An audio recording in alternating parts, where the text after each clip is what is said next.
Good evening and welcome to the full council meeting, 15th July 2020. Members of the council present: Councillor Wajid Khan, Mayor; Councillor Mark Townsend, Deputy Mayor; Councillors Anwar, Baker, Birtwistle, Briggs, Brindle, Campbell, Cant, Commis, Emo, Ferrier, Fewings, Foster, Gill, Graham, Hall, Harbour, Hosker, Hussain, Ishtiaq, Johnston, Kelly, Kennedy, Khan, Arif, Khan, Lubna, Khan, Shabana, Leishman Gordon, Leishman Margaret, Lone, Martin, McCann, Mihana, Mottershead, Newhouse, Pate, Payne Emma, Payne Mark, Raja, Roper, Royal, Sumner, Tatchell, Townley. Officers present: Nick Cartledge, Chief Executive; Lukman Patel, Chief Operating Officer; Catherine Wardby, Head of Legal and Democracy; Imelda Grady, Democracy Officer; Christine Wood, Democracy Officer; Alison McEwen, Democracy Officer; Chris Gay, Governance Manager, and the meeting is being streamed live to YouTube. Ladies and gentlemen, members of the public, the Mayor of Burnley, Councillor Wajid Khan. Thank you, Alison.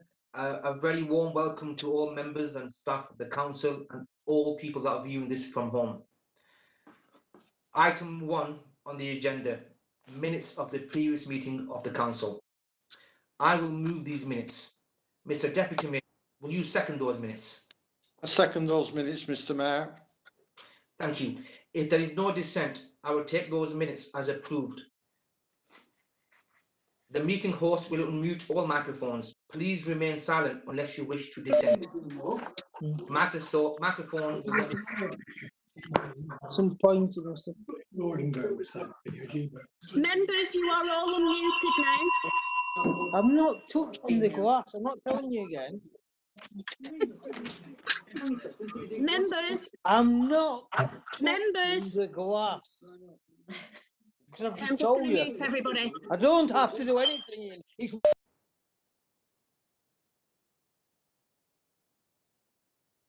Okay. Mr. Mayor, I don't think there was any dissent from any member there.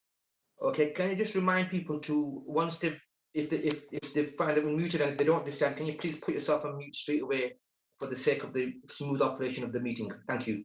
Those minutes are approved. Item 2 on the agenda: declarations of interest. Are there any declarations of interest? Okay, that's fine. We'll move on to the next item. Item 3 on the agenda: Mayor's communication. There are none, Mr. Mayor. Thank you very much indeed. Item 4 on the agenda: public questions. There are 2 speakers, Mr. Mayor, both speaking on item 5A, proposed annexation of the occupied West Bank. Bishop of Burnley, Right Reverend Philip North, and Samina Ali. Well, first of all, a very warm welcome to Bishop Philip and Samina Ali to the meeting.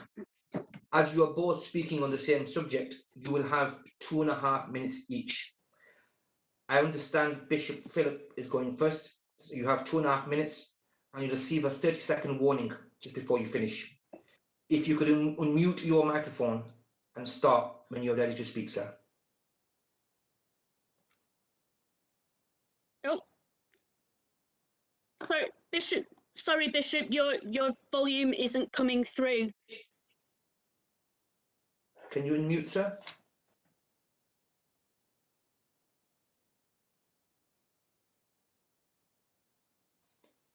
Just try again, Bishop.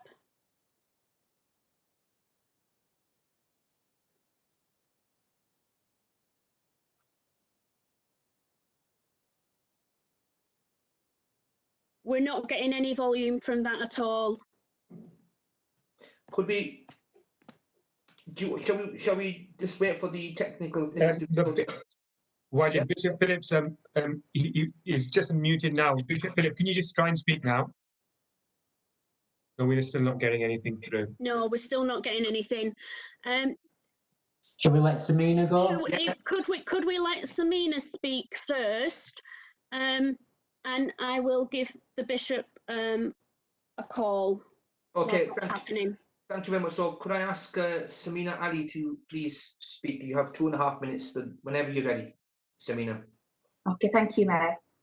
As a constituent of Burnley, I am speaking to express my deep concerns about what is happening in Palestine, Israel.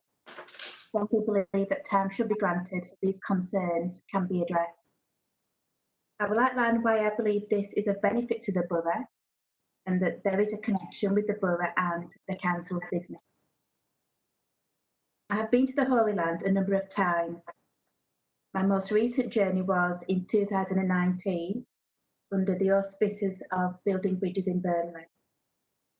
As well as visiting the holy sites, we also got the chance to meet many individuals and organisations who shared their experiences of living under the occupation, but who were also working tirelessly for peace. Palestinians of all ages raised their concerns for future annexations of land and the threat to the two-state solution. Whilst in the Holy Land, we as a group of women made a pledge to tell their stories. As a result of this, we have worked closely with schools, mosques and churches to tell the stories of the Palestinian people. Our audiences listened intently and sincerely appreciated what we have to say. For many people, our talks have been a tremendous eye-opener in providing an emotional, true and powerful insight into what is happening in Palestine, Israel. We as a group of women from different faiths, Jewish, Muslim and Christian, provide a mighty example of friendship and unity. Being proactive in the community has had immense benefits, such as promoting community cohesion by enabling the people of Burnley to discuss and debate about international issues, promoting justice, educating people about international affairs, as well as working towards a more tolerant and welcoming town. For all these reasons, I really hope you'll be able to support this motion. Thank you. Thank you very much, Samina. If you could just mute your microphone, and it's great to see you. Is there any luck with Bishop Philip, Alison? Bishop Philip, would you like to try now that have you got your headset plugged in?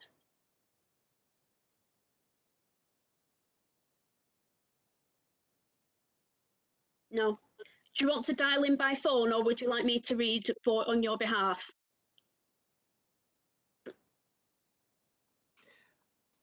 Sorry, if you can see me by phone or I'll read for you. Yes. Okay, thank you. Okay, so this is the statement submitted by Bishop Philip.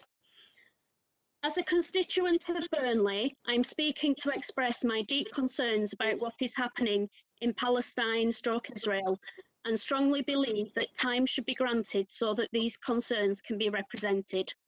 I will outline why I believe this is of benefit to the borough and that there is a connection with the borough and the council's business. I've been to the Holy Land a number of times. My most recent journey was in 2019, under the auspices of building bridges in Burnley. This visit consisted of a diverse group of 15 women from Burnley. Can I interrupt? Sorry, Alison, I'm sorry to interrupt.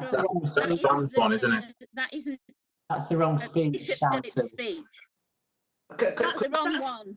Do you want me to read it? Sorry, no, Just 1 second. Could we just not get Bishop to call you, Alison, and can you be on? I think. No, give me 1 second. I'm sorry, I've picked up the wrong one. Alison, I don't think it's appropriate. I think it's more appropriate Bishop Philip rings in, yes, because they should have a person exercising the right to speak should be allowed the right to speak in the first instance via alternative means if possible. So, is there a number that Bishop Philip can call, if that's okay? Yeah, Bishop, you've got that. Could you type? Alison, I will message it. I will message it to you now. Alison, could you not ring on? Alison, could you not ring on your phone and you put your speaker, Yes. your phone speaker to the microphone? Just do it that way. That would be easy. It might cause a feedback loop, but I will do that now. Give it a go. Thank you. Appreciate that. But we would like to hear from the bishop. Hi. Right, I'm going to try, I will turn the speaker off on my phone, and if you would like to speak, we'll see if we can hear you in the meeting. Right, if you speak now, Bishop, please.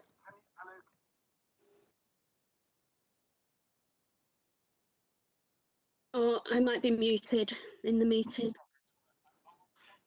No. Alison, if you put your phone to speakerphone, Yeah, but put your mute phone on. your Yeah. microphone Yeah. on the phone.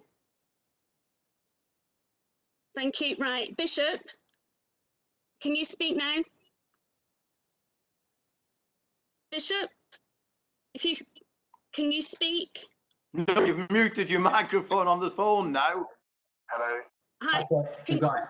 Yeah. If you. Hello. Yeah, No, you can it's be not heard now. already. No, you can be heard now. Bishop, go ahead. Can you hear me? Yes, Bishop, go ahead, Can sir. people hear me? Can the council hear me? Yes. Right, I'm going to give this. I'm sorry about all the chaos. Let me just plough in. And thank you, by the way, for all you do to serve the town. Now, imagine that tomorrow morning some armed men turned up at your home, seized your garden and your house. They don't own your property. They've got no legal right to it. They just take it because they can. That's what may well be about to happen to thousands of people in Palestine. Whilst the world looks away and under the cover of COVID, a massive international injustice is being done. In January 2020, Donald Trump announced a peace plan for the Middle East. It's fundamentally flawed and deeply unjust, because whilst it allows for a Palestinian state, the amount of settled land the State of Israel is allowed to claim makes such a state completely unviable. Despite its rejection by the Palestinians, the Israeli Prime Minister has decided to go ahead anyway and annex large swathes of Palestinian land. That was due to happen on July the 1st. And whilst it's been held up by divisions within the Israeli government, the people of Palestine remain terrified. These planned annexations fly in the face of international law. The EU and UK government have both reacted strongly and have threatened sanctions should Israel proceed. They know that this land grab would end forever the hope of a just peace settlement in the Middle East and would fatally undermine any two-state solution. Now, I'm not naive, and I don't suppose for 1 second that Benjamin Netanyahu will change his mind because of a vote taken tonight by Burnley Council. So why are we discussing this matter in this forum? First, because injustice flourishes when it goes unchallenged. When there is clear and obvious injustice, people of goodwill have a responsibility to act. And secondly, because as we've heard from Samina, this matters directly to the people of Burnley, many of whom travel on pilgrimage to the Holy Land. The Holy Land is an extraordinary place because it's where three major world faiths meet. Our own town is a place where world faiths meet, and what happens there impacts us here and impacts on critical relations between people of different faiths. I hope therefore that for those reasons, in order to stand up against injustice and for the sake of reconciliation in our own town, you'll support this motion. Thank you. Thank you very much, Bishop Philip, for that contribution. And I want to say thank you to both of yourselves, Bishop Philip and Samina Ali. You probably don't know this, but you've made history tonight because you're the first ever speakers to address the council in a virtual format. And I know we had some challenges, but well done for persisting. And we've heard your messages loud and clear. Members of the council, it would be customary to invite any member at this point. However, the next item also concerns this very subject. So I'll ask you to hold the debate until that item. So let's move on to item 5 on the agenda, which is motions to the council. Item 5A is proposed annexation of the occupied West Bank. Can I point out to members that once the motion has been moved and seconded, members may speak once and for a maximum of 5 minutes. Members may then only speak again on an amendment. Councillor Foster, will you please move the motion regarding the proposed annexation of the occupied West Bank as set out on the agenda? Yes. Can I just first of all thank very much Bishop Philip and Samina for their contributions. Mr. Mayor, in moving the motion, I'd like to say certain things. As most of you know, I am a Christian. In 2011, I was privileged to go on the interfaith pilgrimage organised by Building Bridges in Burnley to the Holy Land. When I arrived there, it was a shock to the system. Firstly, at the airport, our Muslim friends were held for 6 hours without water, food, and questioned. When we reached Jerusalem, there were soldiers on every street corner and this huge separation wall with checkpoints, which were horrendous. To my shame, until this pilgrimage, I was unaware of the situation that the Palestinians, whether people of faith or not, were living under, especially Palestinian Christians. Since then, I have returned many times with mixed groups of Christian, Muslim, and Jewish people from Burnley, organised by Building Bridges. Whilst out there, we have met with Christian, Jewish, and Muslim people who are working in non-violent ways to bring about peace and justice for all who live in the Holy Land. Let me share 3 points. In 1917, our government entered into and signed the Balfour Agreement, which said, and I quote, His Majesty's government views with favour the establishment in Palestine of a national home for the Jewish people, and will use their best endeavours to facilitate the achievement of this.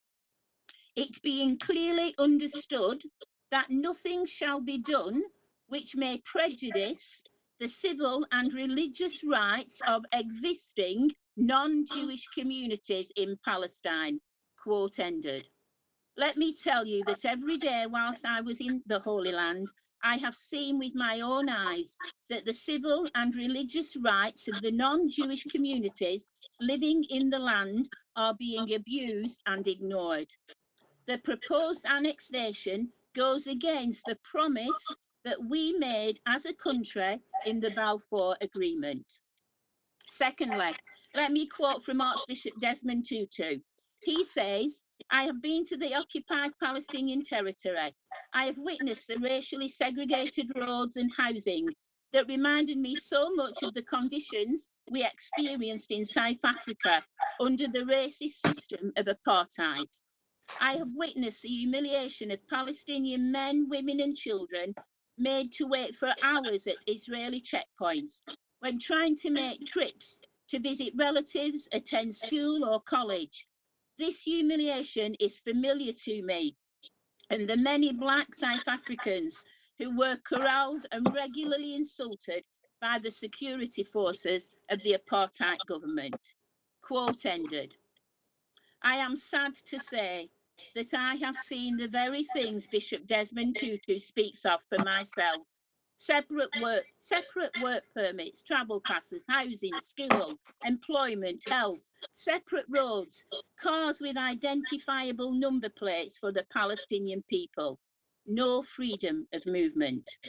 All meeting ordinary acts of life into extraordinary challenges. The proposed annexation would make the situation far worse and is clearly against many UN resolutions we as a country have entered into. The third point, and probably the most heartbreaking of all, I was last out there in December of last year to work as a volunteer with a Palestinian Christian organisation called Sabeel. We visited Bethlehem Bible College. We met with 2 19-year-old girl students who just started in September. They reminded me of my own granddaughter Jade, who had just started uni here. Amongst things we asked them was the question, what is your greatest fear? Their answer, our greatest fear is that on our way to college or on our way home, we will either be shot or arrested for just being Palestinian. When asked their greatest hope, they said, to live in peace and freedom as equals in the land where we were born. The proposed annexation will threaten the two-state solution which would bring about peace and justice. For the sake of these girls and all who live in the Holy Land, Muslim, Christian and Jews, please support this motion. Thank you. I ask that we have a named recorded vote, please. Mr. Mayor, I move the motion. Thank you, Councillor Foster. Councillor Hussain, can you please second the motion?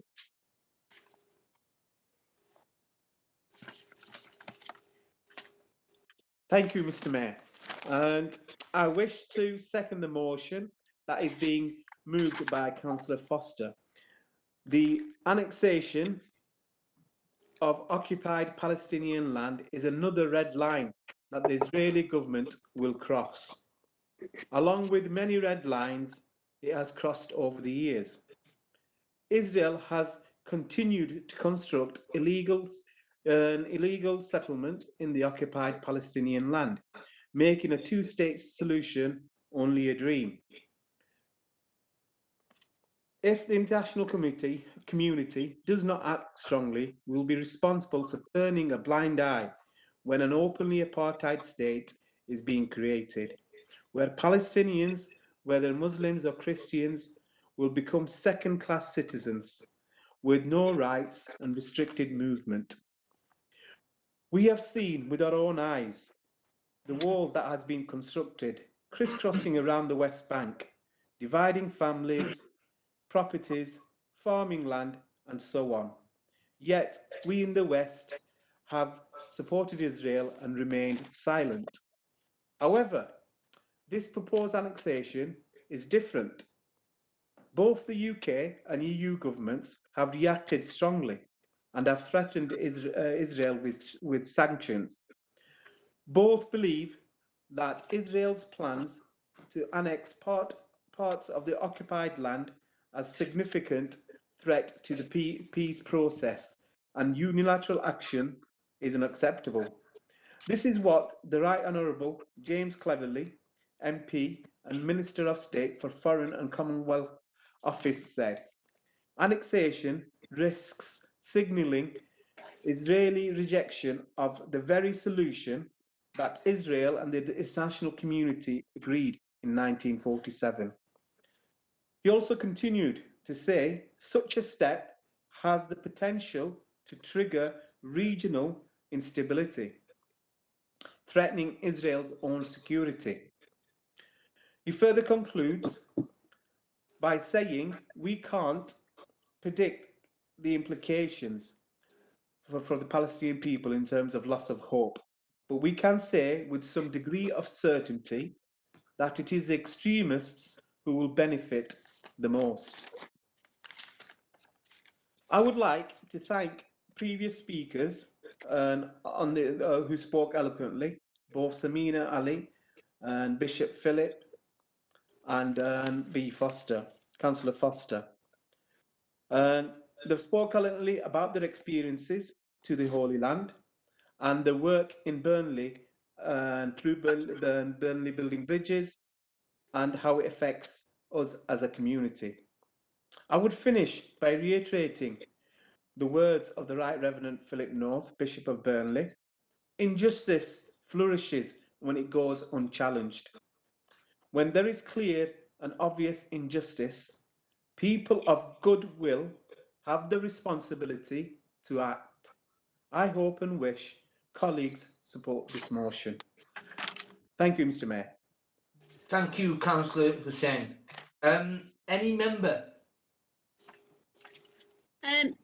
Sorry, Chair, Councillor Commis has indicated that he would like to speak. Okay, Councillor Commis, go ahead. Thank you, Mr. Mayor. Thank you to the two speakers that gave their experiences and to the proposer and seconder that have spoken already. Unfortunately, I won't be supporting this motion. This is yet another motion brought before council that, in my view, should not be brought before council because I don't think it satisfies the terms of the constitution for a motion to be brought. It's not something that the council has responsibility for, and it's certainly not something that directly affects Burnley. I know both speakers said that it affects Burnley in that people in Burnley care about it, which is certainly true, but that's true of a great many issues affecting the world. And if we accept this, then we'll be constantly having motions about various humanitarian issues across the world, or possibly environmental issues across the world, that we actually can't have any effect upon. Now, in terms of the substance of the motion, what is proposed is that the council sends a letter to the local MP, effectively endorsing the policy that the government have already adopted, because the government have already stated that they are very much opposed to this proposed annexation. I would refer members to an exchange that occurred in Parliament on June 30th, where James Cleverly, who is the Minister for Middle East and North Africa, said that we oppose any unilateral annexation. It would be a breach of international law and risk undermining peace efforts. The motion suggests that this letter call on the government to speak out against this injustice, which, as I've just demonstrated, they've already done, and support whatever international sanctions are necessary to stop this illegal annexation. Well, that is an open-ended commitment. So it's not actually asking the government to do anything specific. It's just saying whatever sanctions are necessary, and it may be that no sanctions achieve that aim, or that the sanctions that would achieve that aim would be something that actually we wouldn't accept. In general, I think that it's not appropriate for the council to be sending letters on matters of foreign affairs. When individual members or individual residents of Burnley feel strongly about this, I would absolutely encourage them to get in touch with either our local MP, who's very approachable and in town most weeks, or alternatively by writing to the FCO directly, which again, people are perfectly capable of doing. And I would argue that individual letters from real people would have more of an effect than a letter from a borough council, which actually has no remit in this matter. So I won't be voting for this motion. Thank you, Councillor Commis. Are there any other members? There are, Chair. We have Councillor Gordon Lishman and Councillor Andrew Newhouse. Okay, could I invite Councillor Gordon Lishman to speak, please? Thank you, Mr. Mayor. I unsurprisingly want to support the motion, but I would like to start by just making a comment on what we just heard. I think people involved in politics and people of any moral commitment have a duty to stand witness when they see things that are unacceptable. And that is what we're being asked to do, not just as a single authority, but as individual members of this council. And this is a subject on which I think it is right that we signify collectively and individually on behalf of the residents of Burnley that we have a strong view. Just on the subject of sanctions and moral condemnation, I've said this on another subject before that's been before this council. Yes, it's right to use sanctions, it's right to express our moral outrage in order to get the attention of people who need to be addressed. It's also important to recognise that resolution to conflict arises when people who hate each other sit down together and talk to each other to find a solution. From time to time, we get near that in relation to the Middle East, and in the past, American presidents have helped to do that. We now have an American president who is interfering without knowledge, understanding, or as far as anybody can see, a coherent agenda, probably for the sake of domestic politics. That is also deeply unacceptable to people who have any serious concern about the world in which we live. My final word on this is a general one, but perhaps particularly addressed to Councillor Commis. I return in politics quite often to something said by another leading Anglican many years ago, when he said, "No man is an island." And he went on to say, "Every man's death diminishes me." And what we're talking about here is the way in which, as individuals, we are diminished, not just by the deaths, but by the daily suffering of people who live in Israel. And because of that, I think we should support this motion. We should do our duty. We should accept our responsibility.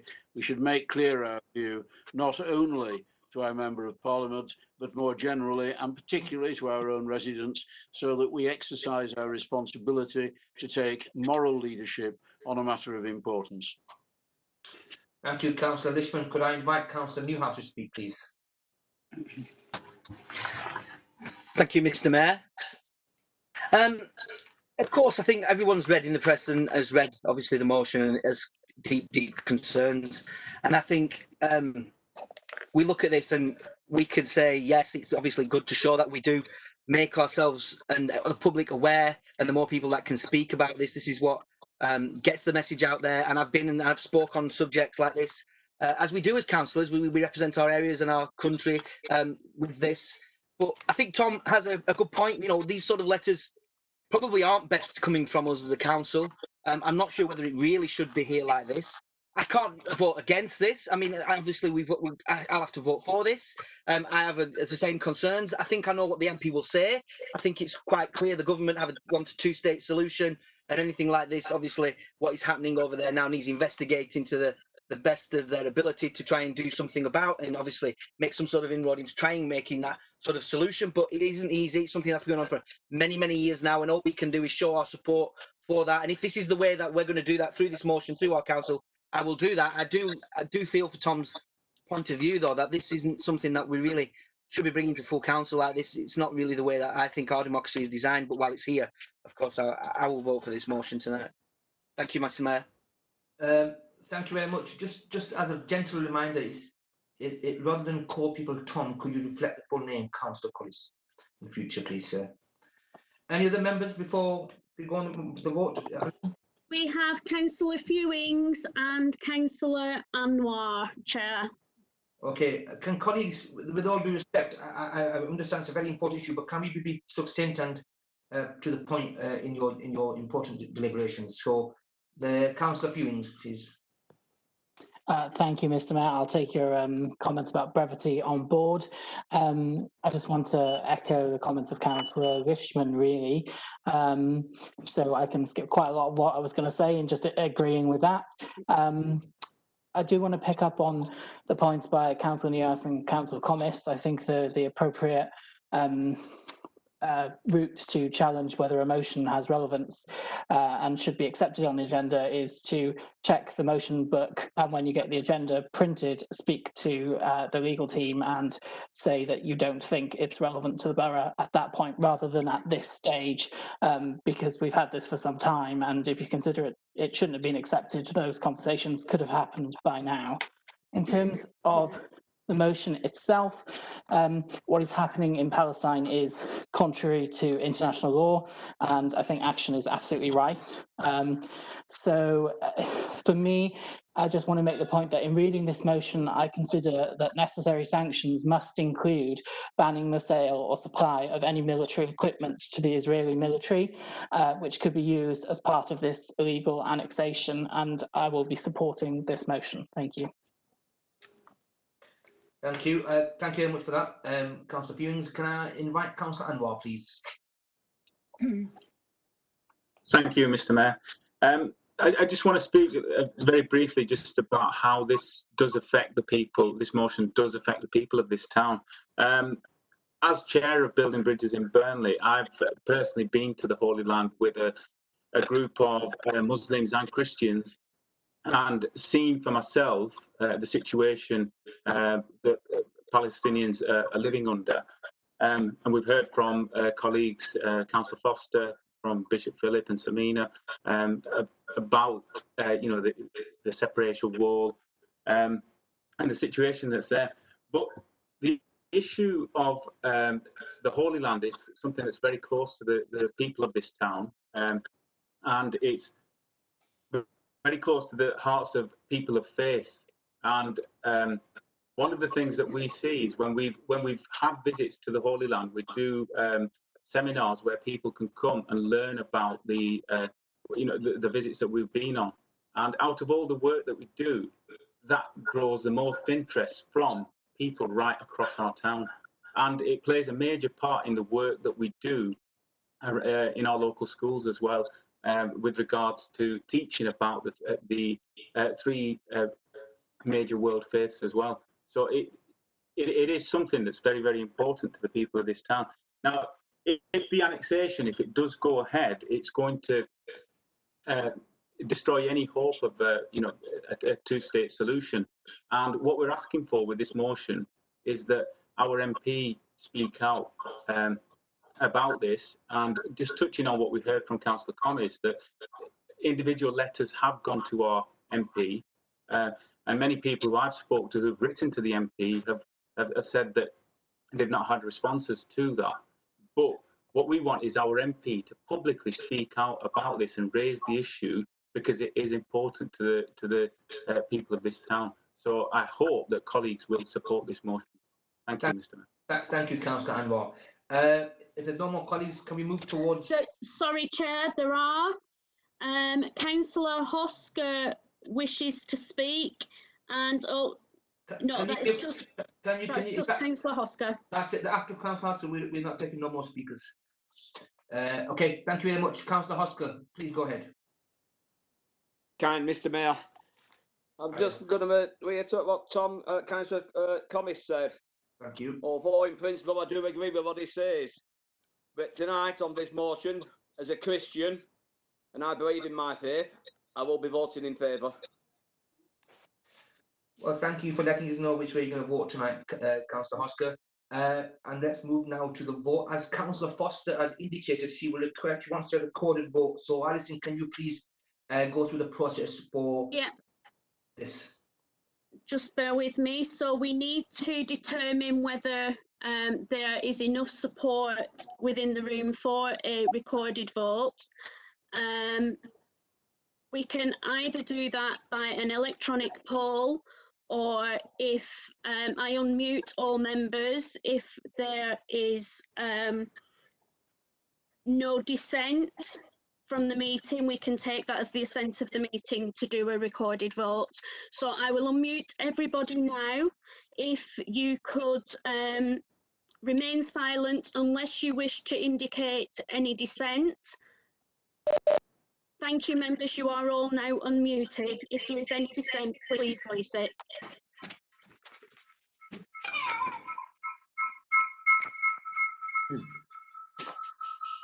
I don't think there's any dissent, Chair.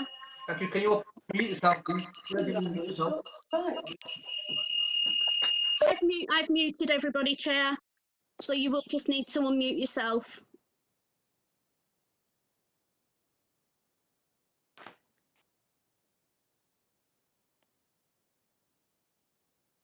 Hey, can everyone hear me? We'll go for the named vote now. I'll call your name out, and if you could unmute yourself and tell me whether you're voting for, against, or abstaining from the motion. Councillor Anwar. For. Councillor Baker. Councillor Baker. For the motion, sorry. Sorry, I will unmute everybody again. Councillor Birksall. Councillor Briggs. Sorry, did you say my name then? I did, Councillor Briggs. I'm for the motion. Thank you. Councillor Brindle. For. Councillor Campbell. Councillor Campbell, sorry. For. Thank you. Councillor Cant. For the motion. Councillor Commis. Again. Thank you. Councillor Emo. For. Councillor Ferrier. For. Councillor Fewings. For. Councillor Foster. For. Councillor Gill. Abstain. Councillor Graham. For. Councillor Hall. Oh, God. Sorry, I can't hear for the background noise. Councillor Hall. Councillor Hall. For. Councillor Harbour. For. Councillor Hosker. For. Councillor Hussain. Oh, you just said he was voting. For. Councillor Ishtiak, 4. Councillor Johnston, 4. Councillor Kelly, 4. Councillor Kennedy, 4. Councillor Arif Khan, 4. Councillor Lubna Khan, 4. Councillor Shabana Khan, 4. Councillor Wajid Khan,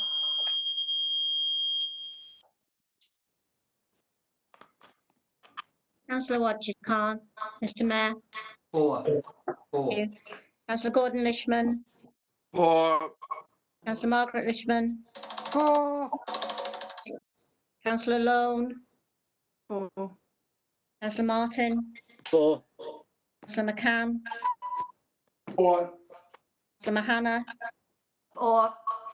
Councillor Mottershead, 4. Councillor Newhouse, 4. Councillor Pate,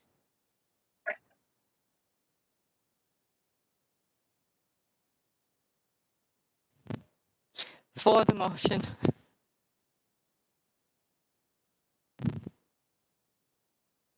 No. I think we may have Imelda. God's sake. Do you want to continue the voting, Alison? got Emma Payne. Oh, Emma Payne's back now, I think, yeah. I've been here all the time. 4. Yeah. Oh, sorry. Thank you. Sorry. Councillor Mark Payne,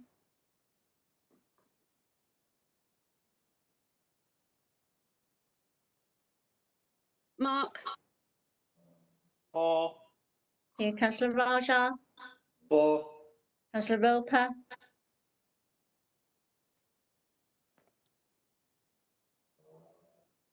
Councillor Roper, just bear with me, I'm just trying to find him.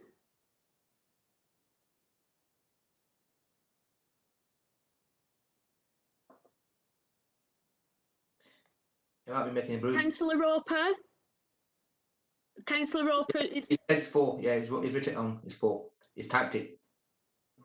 thank you. 4, Councillor yes. Royal, Councillor Anne Royal, 4. thank you. Councillor Sumner,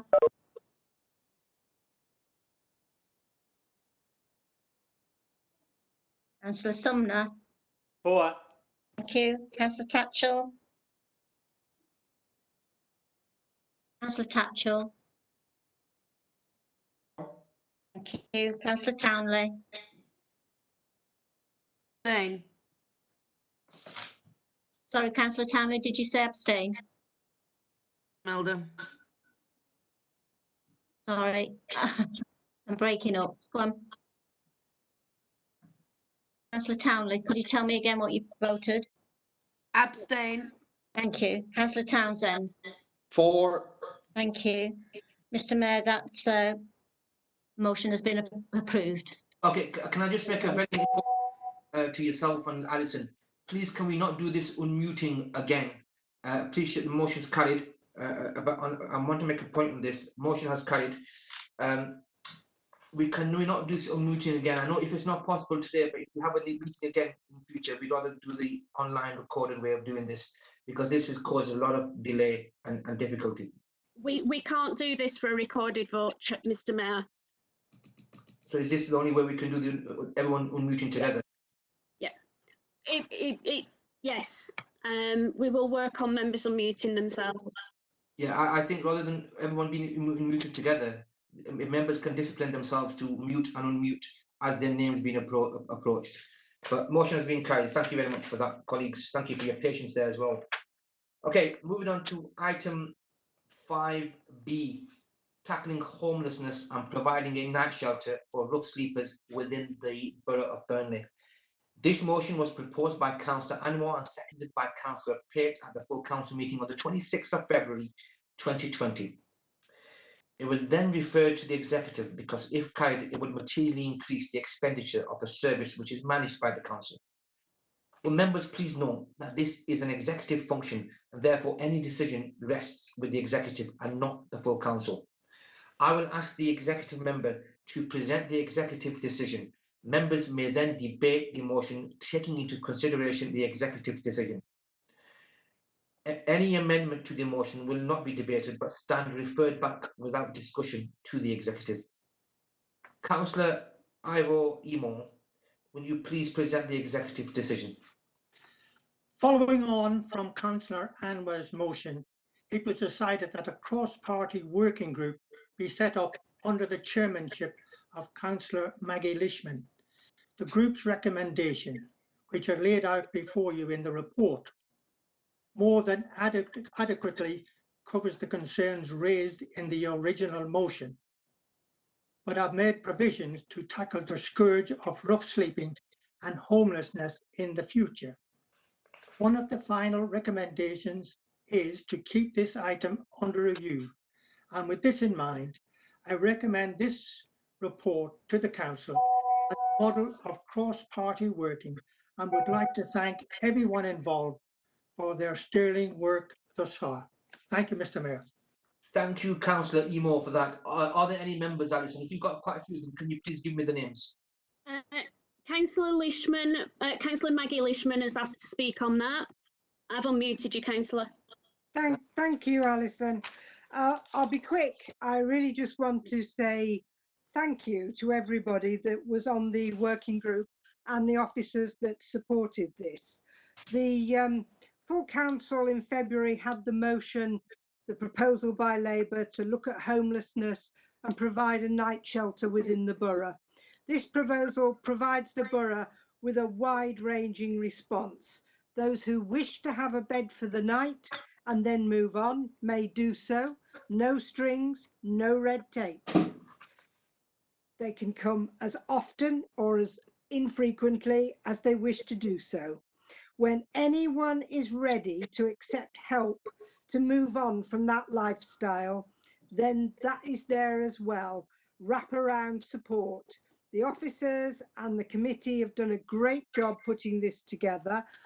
I hope everybody thinks the same as I do. And as Councillor Emo has made clear, the working group will carry on. We want to monitor how this works in practice when it gets going.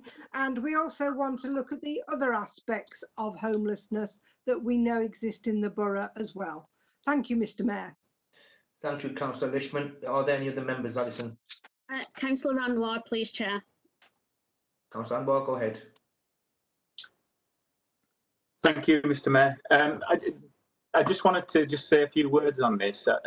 Whilst the proposal doesn't meet the requirements that were set out in the original motion asking for a night shelter, taking into account the situation that we're in with COVID-19 and the impact of that, and that having a night shelter would just be not be possible, I think that the proposal that's been put forward by the executive, the bed for the night, is a very positive step in the right direction, especially when you take into consideration where we were a few months ago. I also welcome the offer of the executive that the working group will continue going forward so we can regularly review this. And also the commitment that they've made to try and make sure that this bed for the night is something that is sustained as well. And finally, I'd like to thank everybody who has worked on that working group and officers in particular for pulling this together. So thank you, Mr. Mayor.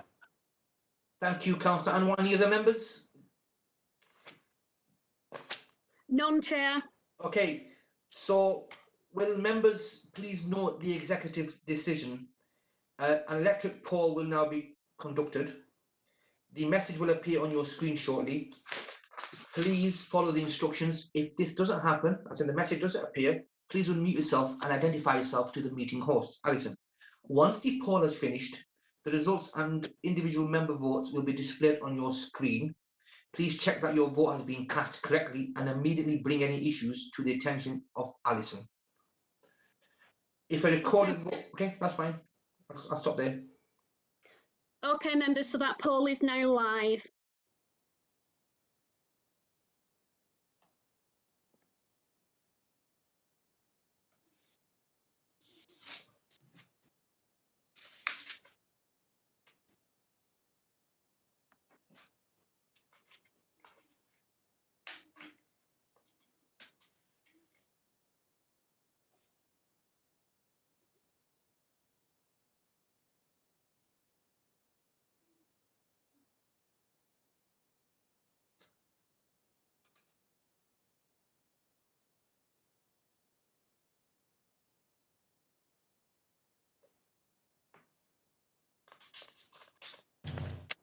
Alison, I'm not able to see that.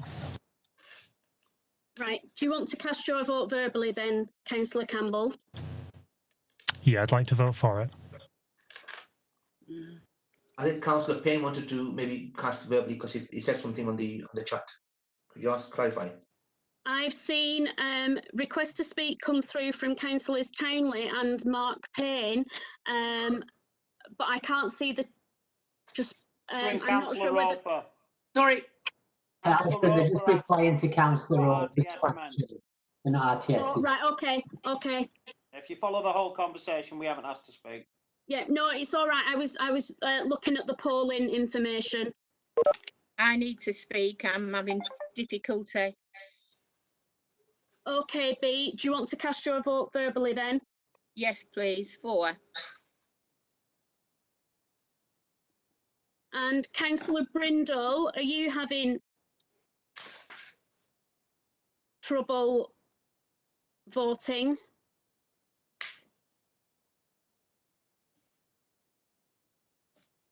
Bill, Bill, can you repeat that, please? I voted for on the list. Okay, you might need to press confirm. All right, well, I'm voting for. Okay. Councillor Roper, would you like to vote verbally? I'll unmute you now. Are you voting for, against, or abstain? What is the motion? I missed it altogether. It's noting the executive response to the homelessness motion that came to council in February. Yeah, I'm voting for.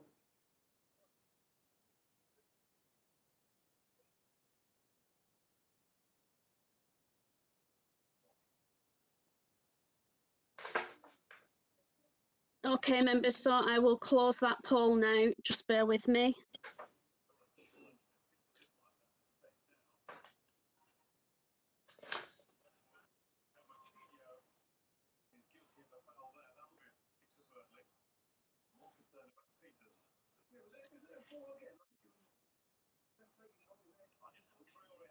Peters is down there.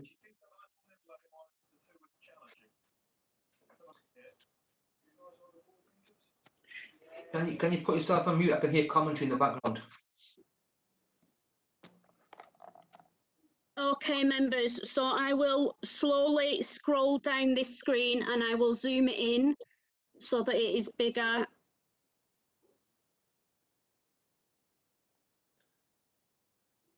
We have, the poll indicates that 39 members voted for, but we also have 4 verbal votes, so that's 43 votes for and 2 abstentions.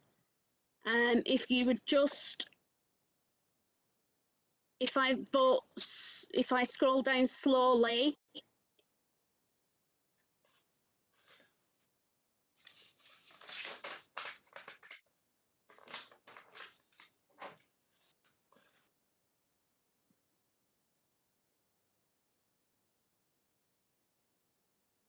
now I've just had a message from Councillor Hosker, you intended to vote for.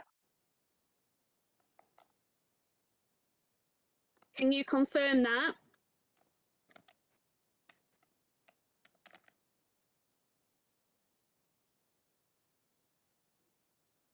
Sorry, I can't see any chat function while I'm sharing my screen, Councillor Hosker. So could you unmute yourself? Can you hear me now? Yeah, that's it. Yeah, I apologise. I didn't look at the screen properly there, so I made a mistake. I voted abstention. I meant to vote for it. Okay, so that is 44 votes for and 1 abstention. Councillor Royal, would you like to confirm your vote?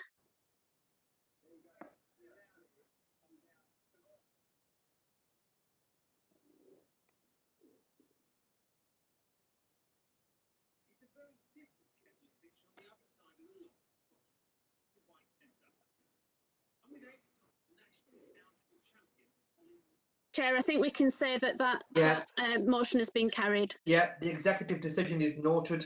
That's been carried. Thank you very much for everyone's patience there. Can we move on to the next item? Sorry, Mr. Mayor, but can I just speak? The reason I abstained was I'm not hearing half of the conversation that is going on. It's very muted. You're also freezing. So I'm not picking up on a lot of what is being said. So I wasn't sure which way to go because I didn't hear half of the conversation. Do you want to clarify your vote? Which way would you like to vote, Councillor Royal? On this occasion, I will ask you verbally. Yes, 4. Okay, 4. Okay, you need to have a look at your connection on your because everyone else is following the meeting. Okay. You know, is everybody? Can I just ask? Is everybody else having the same problem that they're not picking up on half the conversation that is going on? Councillor Royal, can I suggest, can you sit closer to your Wi-Fi router? That may help. Well, I'm about as near as I can get. Okay, we'll just be very patient. We'll just check with you often, Councillor Royal, to make sure you follow. Right, okay. Thank you very much. Thank you. So that was all unanimously for the motion, Chair. Yeah. So the executive decision is noted. Let's move forward and go on to item 6 on the agenda. Let's move progress. Items for decision by the council. Can I point out to members that items for decision by the council are treated as motions? Once a proposal has been moved and seconded, members may speak once and for a maximum of 5 minutes. Members may then only speak again on an amendment. So item 6A on the agenda, Lancashire Combined Authority. To consider whether the council should work with other Lancashire councils to explore a Lancashire Combined Authority with a directly elected mayor as per recommendations 2A and 2B on page 29. Councillor Charlie Briggs, will you please move the report? Thank you, Mr. Mayor. In moving this report, I would like to highlight that this report follows discussions which took place in the April meeting of Lancashire leaders. This report is not seeking to approve the formation of a Lancashire Combined Authority. It is merely seeking full council's approval to explore a Lancashire Combined Authority with directed elected mayor. There has been much confusion in the press and media regarding what the combined authority is and what the unitary is, and hence I was really pleased to see a really good attendance of all the members at the briefing. Any decision to establish a combined authority required the consent of all the local authorities in Lancashire. I repeat that this report is not seeking this consent at this stage, but merely seeking approval to explore a Lancashire Combined Authority with a directly elected mayor. If full council supports this, a report will be brought back to a future full council for further consideration on the results of the exploratory work and any associated options. Thank you, Mr. Mayor. Thank you very much, Councillor Briggs. Could I ask Councillor Margaret Lishman, can you please second the report? I'll second the report and reserve the right, Mr. Chairman. Thank you, Councillor Lishman. Can I bring Councillor Mark Townsend in?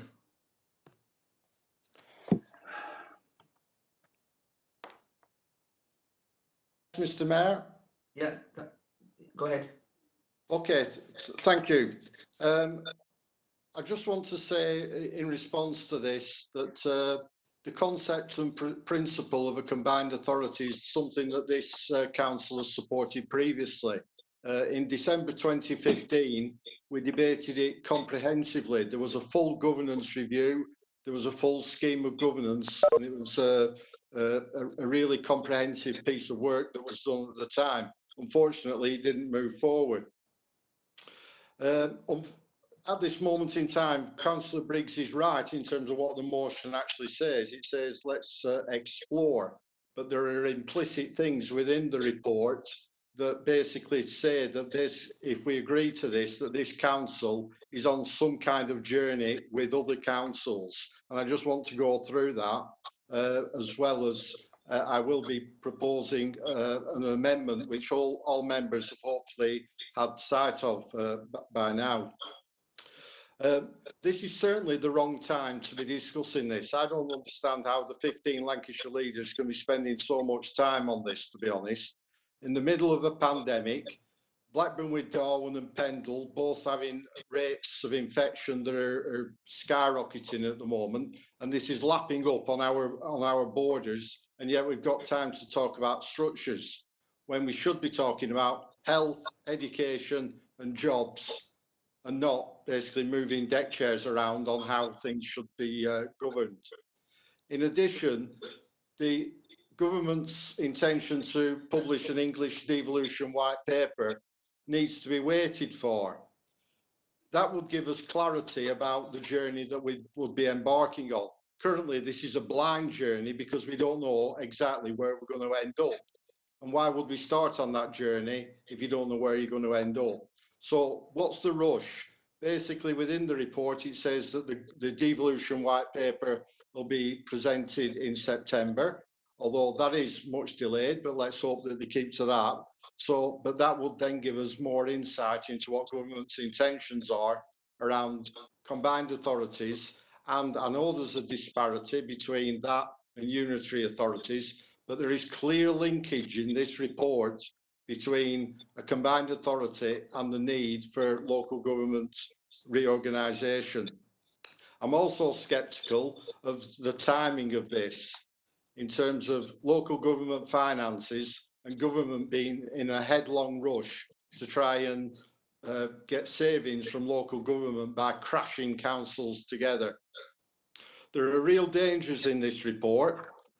Mayoral power, which appears to be undefined, but this motion is clear that basically we're only considering a combined authority with an elected mayor.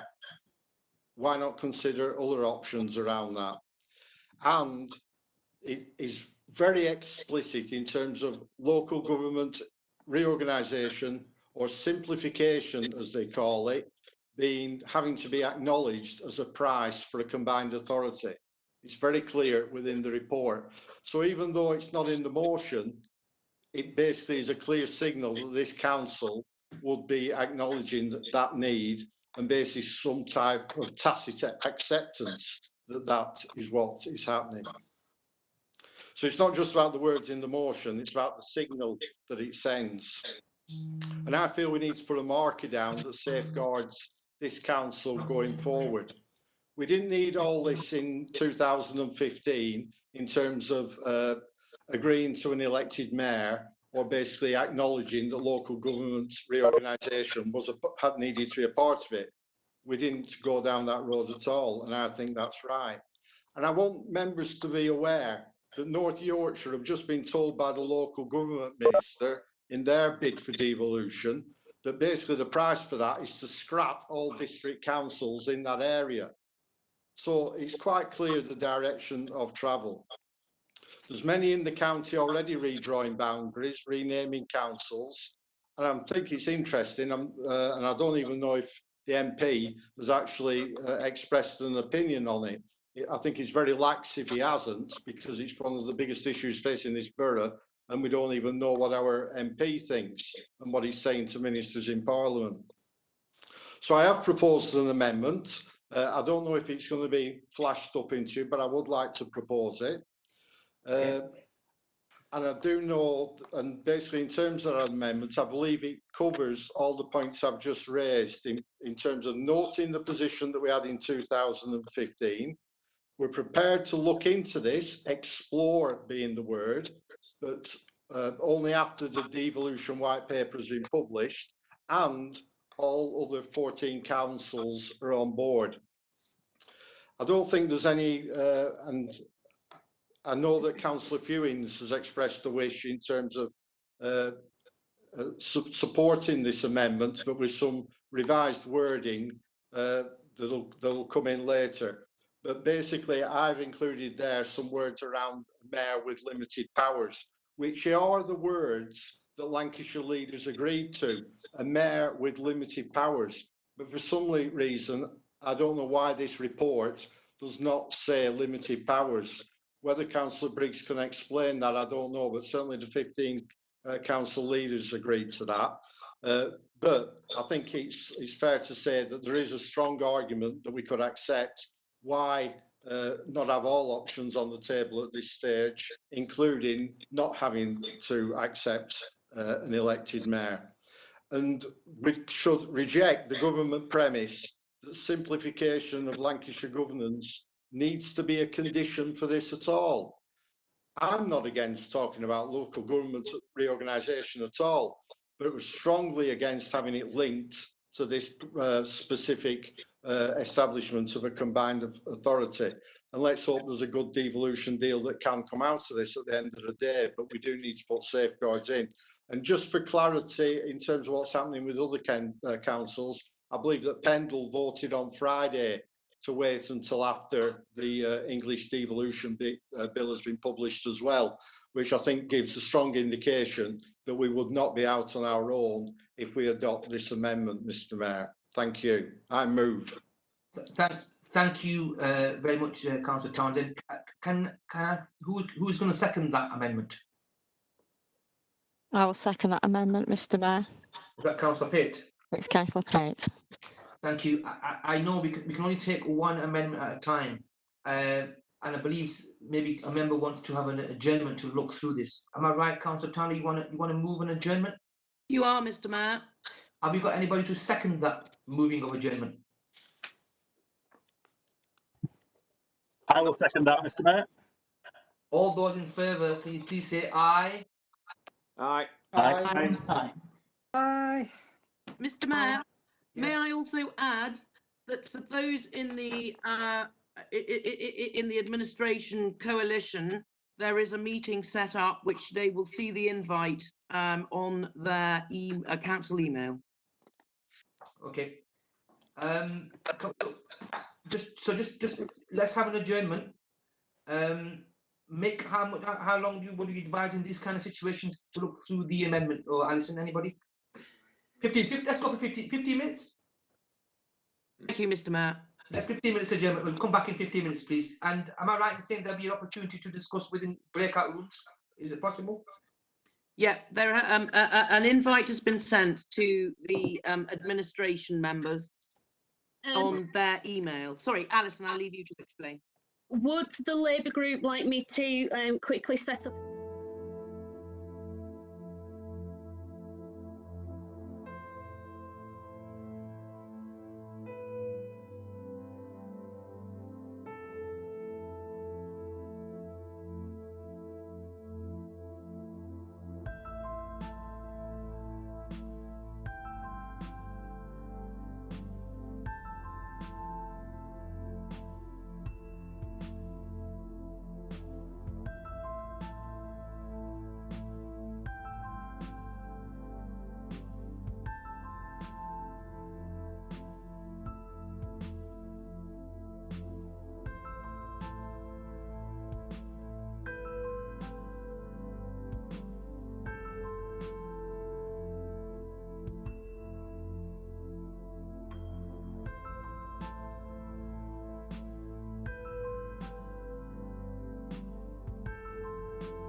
Welcome back to the meeting.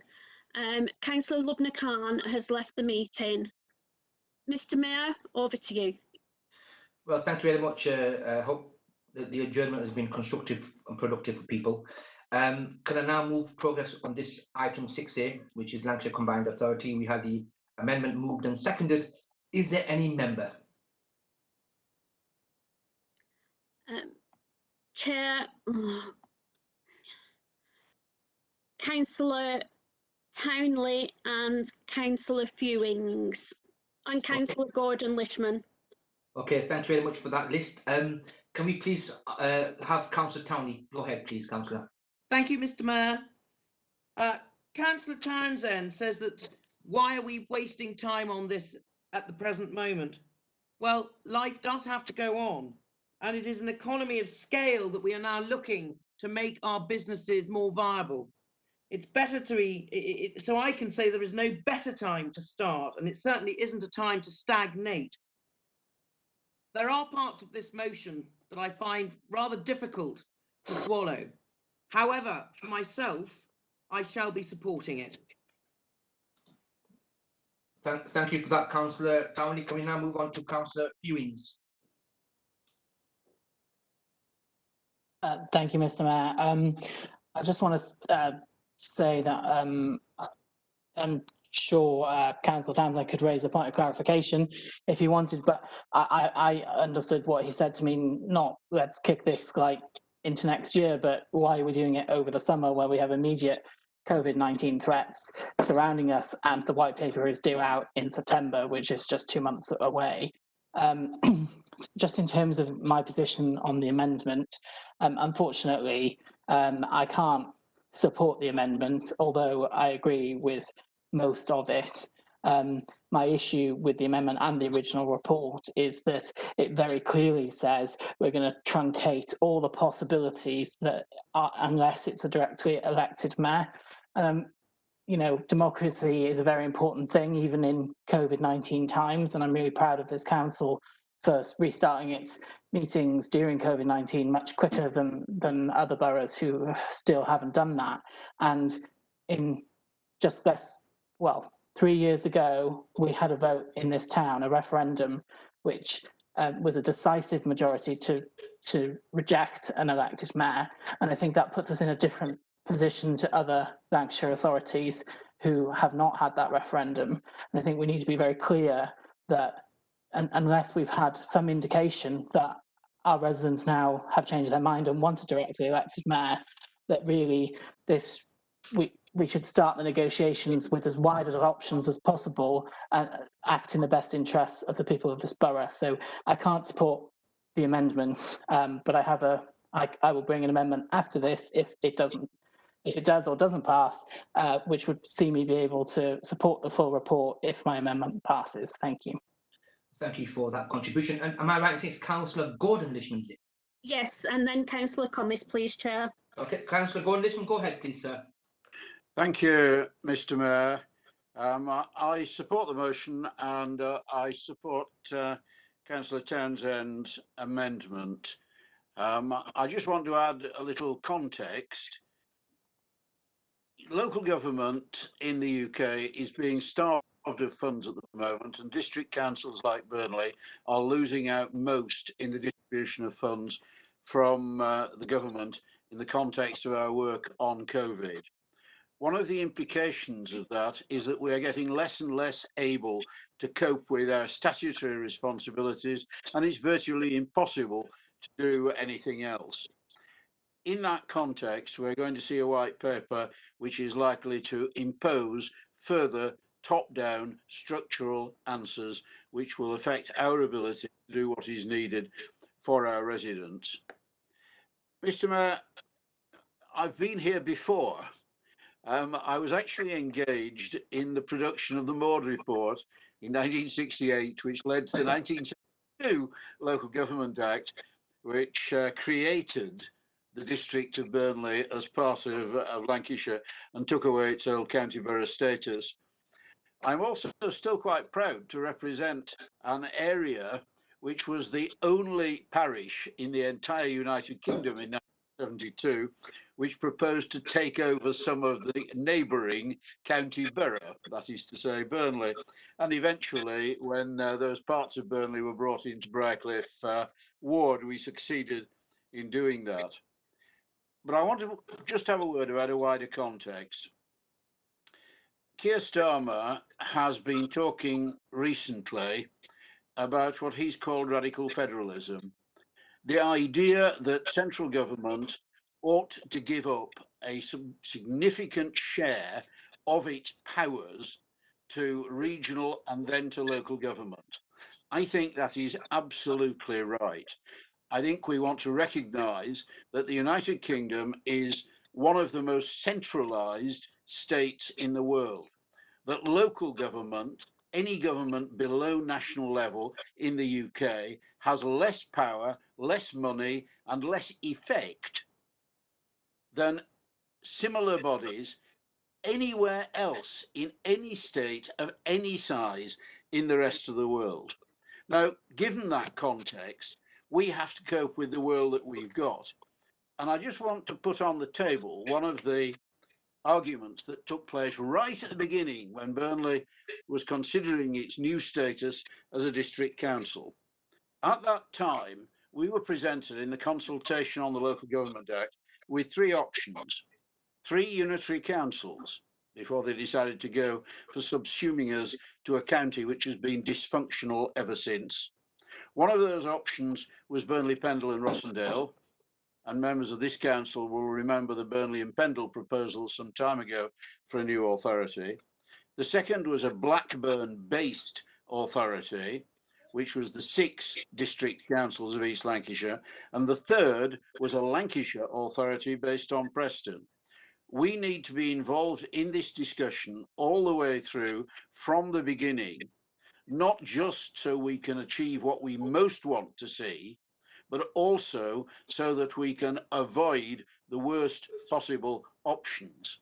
And although government from Blackburn might be bad, government from Preston all the way top down will be even worse. And that's why we have to engage in this process, to express our view and to make our contribution as we take it forward before government imposes its next round of top-down solutions. Thank you very much for that, Councillor Ishman. A great bit of history there. It reminded me of Councillor Roger Frost for a minute then. Moving on to, moving on to Councillor Commerce, please.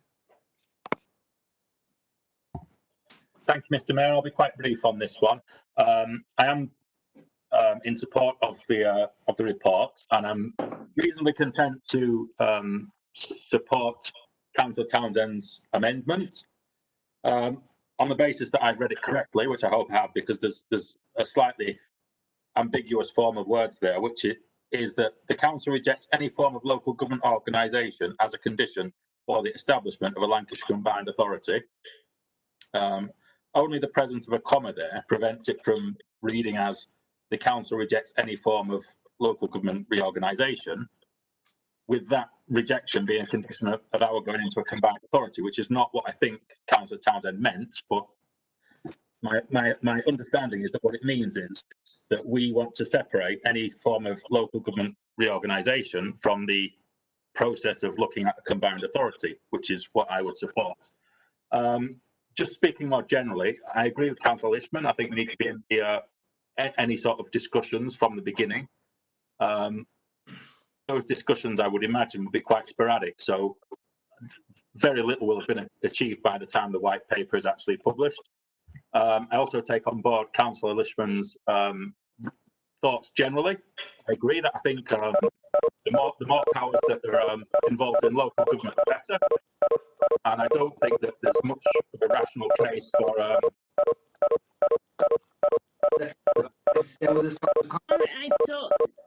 Time's up. Okay, I'll leave it there then. I will support the. No, I'm sorry. I don't.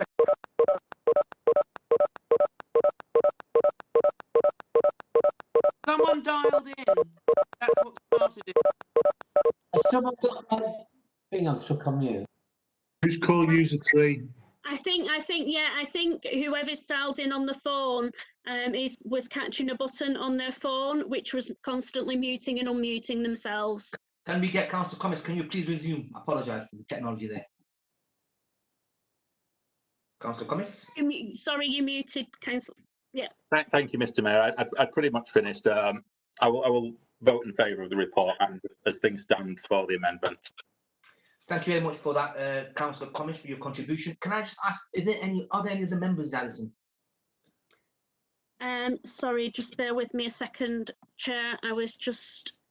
No, nobody else has requested to speak. Well, in that case, let's go back to the person who's moved the amendment, that is Councillor Mark Townsend. Would you like to add anything, Councillor Townsend? I would just like to thank all members for their respective comments. I think there is, it sounds like there's widespread support for the motion and for the amendments, and I really appreciate that. I think Councillor Commis raised a very good point in terms of the clarification of that final paragraph about rejection of the local government reorganisation. I can confirm, yes, it is meant to only be tied to any local government reorganisation tied to the establishment of a combined authority. We should always leave ourselves open to discussions with others about the future of local government. Burnley's always been open to that, and we should remain open to that. But I, and hopefully others, don't believe that it should be a precondition for the establishment of a combined authority. And that's what this D actually focuses in on. Do not tie the two together. So having said that, Mr. Mayor, I was going to ask for a named vote, but I'm not going to now because I know how much time it took earlier, and the electronic polling, I think, will give us what we want in terms of understanding the support that there is for this amendment. So I will leave it there and hopefully go to the vote, Mr. Mayor. Thank you. Just before we go to the vote, can I just bring back Councillor Maggie Lishman, because you deserve the right to speak. Would you like to say anything, Councillor Lishman?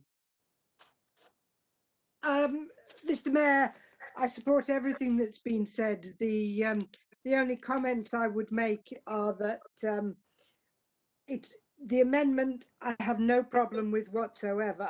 Sadly, I listened to Mr. Jenrick speaking at the LGA conference, and it became very clear from what he was saying that the model that we are going to see in the white paper is that of a combined authority with a mayor, because that's what they favour.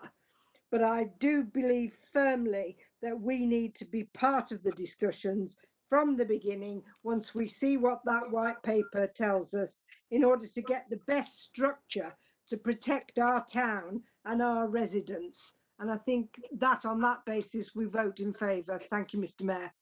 Thank you, Councillor Lishman. Can I bring back Councillor Charlie Briggs as the original proposer of the original proposal? Yes, thank you very much, Mr. Mayor. I quite agree with everything what everybody said tonight, and I have no problems whatsoever with Councillor Townsend's motion there. I'd just like to let everybody know that I was at the Lancashire Leaders meeting this afternoon, and it was absolutely, and I'm sorry if I'm upsetting you, Councillor Townsend.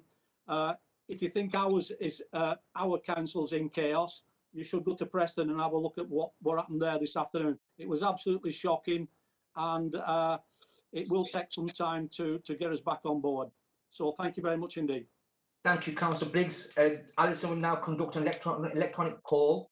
The message will appear on your screen shortly. Please follow the instructions. If that doesn't happen, please unmute yourself and identify yourself to the meeting host. Alison, once the poll is finished, the results and individual member votes will be displayed on your screen. Please check that your vote has been cast correctly and immediately bring any issues to the attention of Alison verbally. Thank you. Go ahead.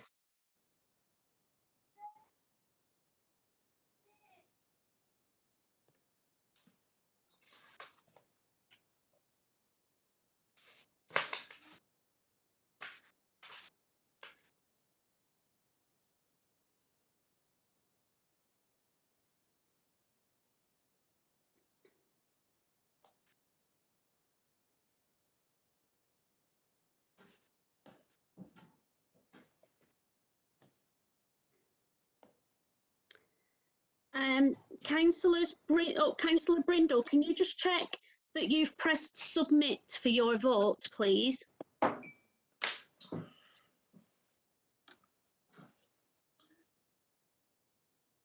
That's lovely. I can confirm that 43 members have voted, so I will now close the poll.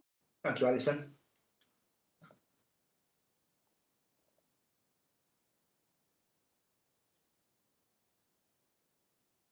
Okay, so I'll just bear with me, I'll zoom in. And then scroll down. That's a good pace. That's the pace we wanted to be scrolled. Thank you. A bit faster than that, please. Yep.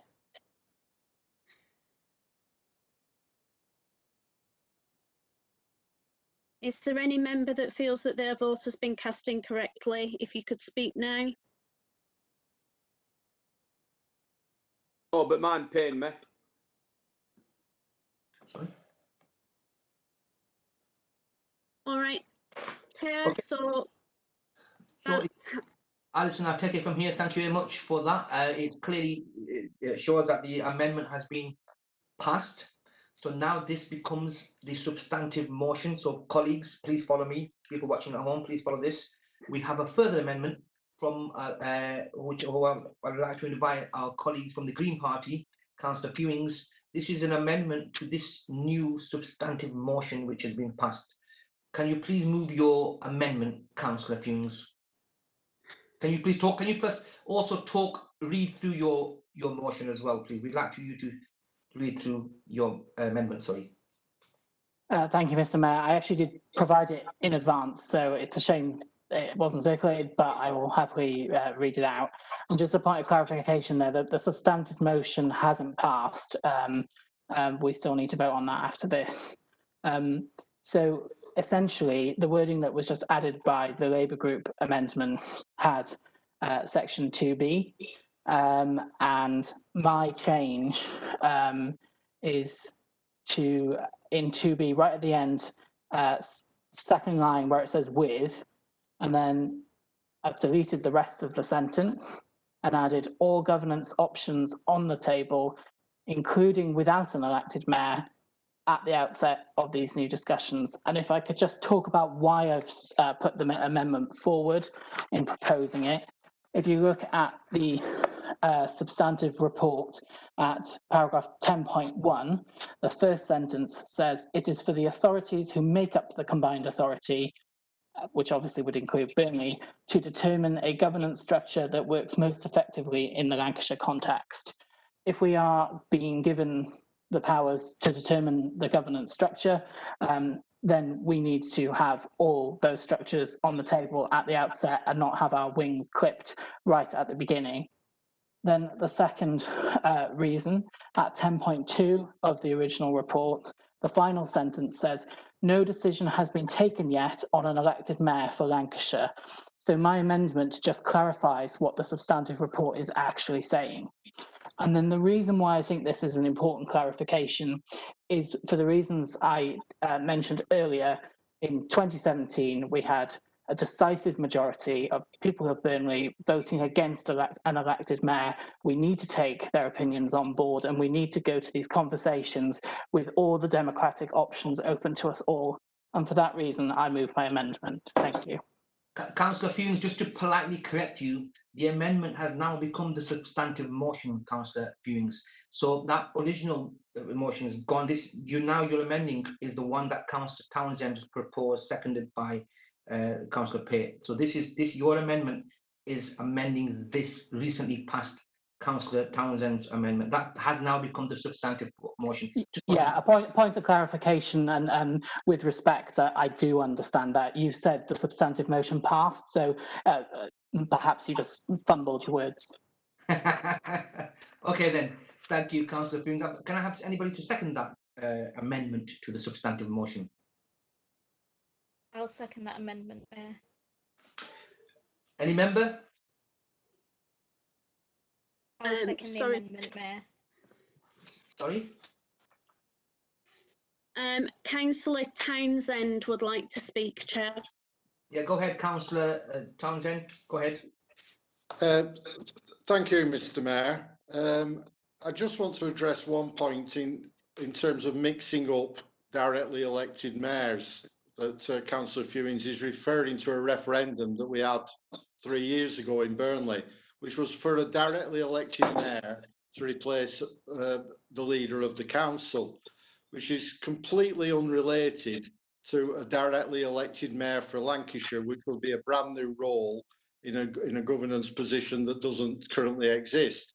So a completely different argument and set of circumstances exist against that, and that's one of the reasons why the public gets so confused about issues like this, because not all councillors and not all commentators on the subject actually have all the details and all the facts in terms of mixing up all the layers of different governance across Lancashire and all the different types of roles. And if I recall, the council at the time was totally opposed to directly elected mayor to run the council, but still it only got through by 56 to 44% in a referendum.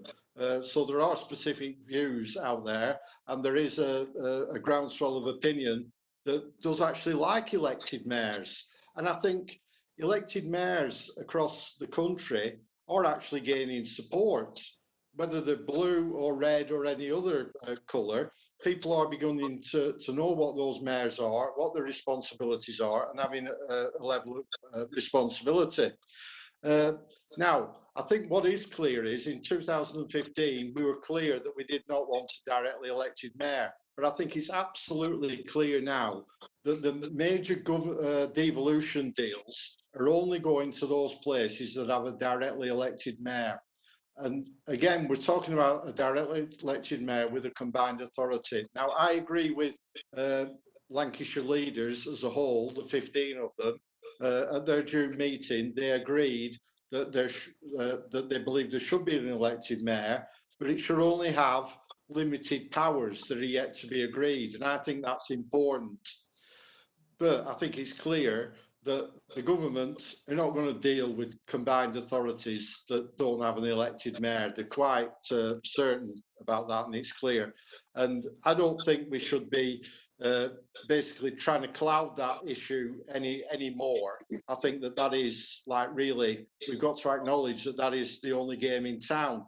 The really critical issue here was that a combined authority and elected mayor should not mean the destruction of district councils. And I think we've made that clear in the amendment that's already been passed, and we don't need to basically accept this. But I do accept what Councillor Fewings is saying in terms of he has concerns about the powers of an elected mayor or even an elected mayor. But personally, I think that an elected mayor is part of this package for a combined authority to do the best for Lancashire and get the best devolution deal that we possibly can. We do need a combined authority quickly. We certainly do. I agree with Councillor Townley on that, but we certainly don't want it at any price. Certainly, I think a mayor with limited powers would be a price worth paying to get devolution and local decision making in Lancashire. Thank you, Mr. Mayor. As it's in terms of the way we'll be voting, I can see the way Councillor Fewings has worded this. So I believe that we will be abstaining from this vote, and we'll just see where that goes, because we've basically, I think the elected mayor either way can be a positive, but obviously Councillor Fewings sees it as a negative. Thank you. Are there any of the members, Alison? Councillor Roper wishes to speak, Chair. Can I ask you, Alison, are there any other members after Councillor Roper? No, there aren't. There is. Okay. So we'll have the final speaker on this issue. If there's nobody else coming in now, we'll have Councillor Roper. Please speak. When I say I'm going to be brief, I am going to be brief.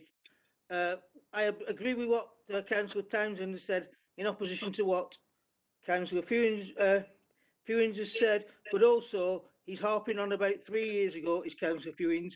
2020 is not 2017.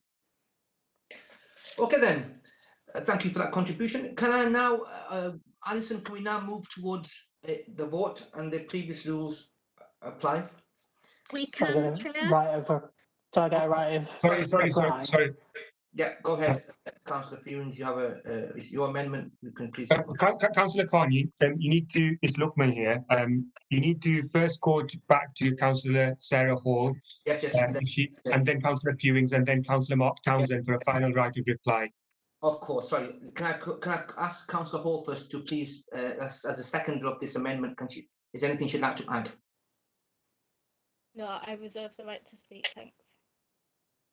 Okay. No, sorry, you can't reserve the right to speak. This is your reservation. So if you want to speak, you should try to speak. Because after you is going to be Councillor Fewings, and then Townsend. Anything you want to add there, Councillor Hall? No, thank you. Okay, thank you. And back to your original proposal for the amendment, Councillor Fewings. Sorry about that. No problem. Just can I ask for a clarification after I've spoken as to how come we are returning to Councillor Townsend when we are returning to the substantive report? So I think the proposers of the substantive report should be the people that we return to. Sorry, thanks for that question. Just to clarify that, because the Councillor Townsend amendment has become the substantive motion now, and that's been passed. And before when Councillor Townsend proposed his amendment, we went to the original proposers and seconders then. So now the Councillor Townsend's motion is amendment is the substantive motion. So we'll go back to Councillor Townsend after you have made your contribution, Councillor Fewings. But Councillor Townsend's amendment has amended the substantive report, so his amendment is dealt with. So I don't know why we have to go back to him.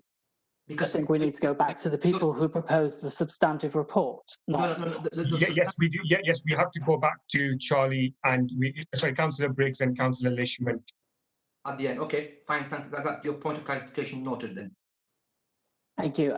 So I just want to pick up on a couple of things. I think it's really patronising to residents to say they don't understand these things. They voted in the referendum, and many people that I spoke to certainly did understand what they voted for. And what they voted against was an elected mayor, and they were aware that they voted against an elected mayor for Burnley, and they're aware that this is a Lancashire combined authority. And I think to say otherwise is just really belittling of our residents. The point is that the only indication we have had since 2015, when this council originally said we should have no elected mayor, which is obviously longer ago than 2017 and is referred to in the amendment. So I'm not really sure why 2017 is an issue if 2015 is not. Is that is the indication of the feeling of the residents in this borough. And I'm really keen that as a council, we need to be consulting our residents, and we have an open and transparent democracy. And I don't think we have that when we just ignore their wishes. A 56 to 44 majority in recent times is a substantial majority for a referendum. And I think that it's clear that the people who voted that day saw the democratic deficit that can sometimes happen with an elected mayor. I want to correct Councillor Townsend. He said I was against the elected mayor. What I have done in proposing this motion is not to show that I'm against the elected mayor, but to say that other options are on the table and that we're going in and we have lots of options open to us to get the best result for the residents of this borough. And I think it's twisting my words to say that I've said I'm against the elected mayor. What I want to do is make sure this report, which says an elected mayor is not decided, and the recommendation reflects that. And that's what the amendment does. And I think that this doesn't rule out an elected mayor. What it says is that isn't our only option. And I think that it doesn't water down the opportunity for us to get the best result for residents. It improves it. And so for that reason, I'm proposing the motion, and thank you for everyone's comments. Thank you, Councillor Fewings. Can we now move over to Councillor Townsend to have a reply on this? I don't have really anything to add, just in terms of the elected mayor. I think the way the motion, the amendment is now written, would make it look like we were against an elected mayor in principle. And I think a massive work has gone on in the past in terms of looking at all the different models of how combined authorities work. And I think we'd just be pushing back against the tide if we basically are saying that we need to go back to looking at those options without an elected mayor again. It's just not going to pass with government. There's lots of things I disagree with government on, and I'll fight them to the last day on many of them. But I don't think this will be one of them in terms of trying to get the best for Lancashire as quickly as we possibly can. And I think by accepting a combined authority as a model, with some form of elected mayor, and we can debate the level of powers and influence that mayor has, I think is the best option for Lancashire going forward to try and get that deal as quickly as possible.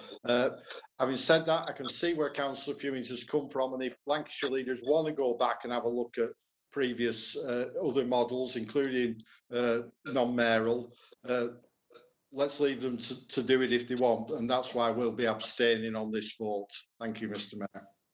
Thank you, Councillor. Can we now come back Mr. Mayor, to the... sorry, a point of clarification. My motion does not say that we're against an elected mayor. It says all governance options on the table, including without an elected mayor, at the outset of these new discussions. It doesn't rule it out. It doesn't say it's a bad, that an elected mayor is a bad thing. Councillor. So I just wanted to make that clarification. Thank you. Clarification noted, Councillor Fewings. Can we now come back to the original seconder, the second of the original motion, which is Councillor Maggie Lishman? Have you got anything to say?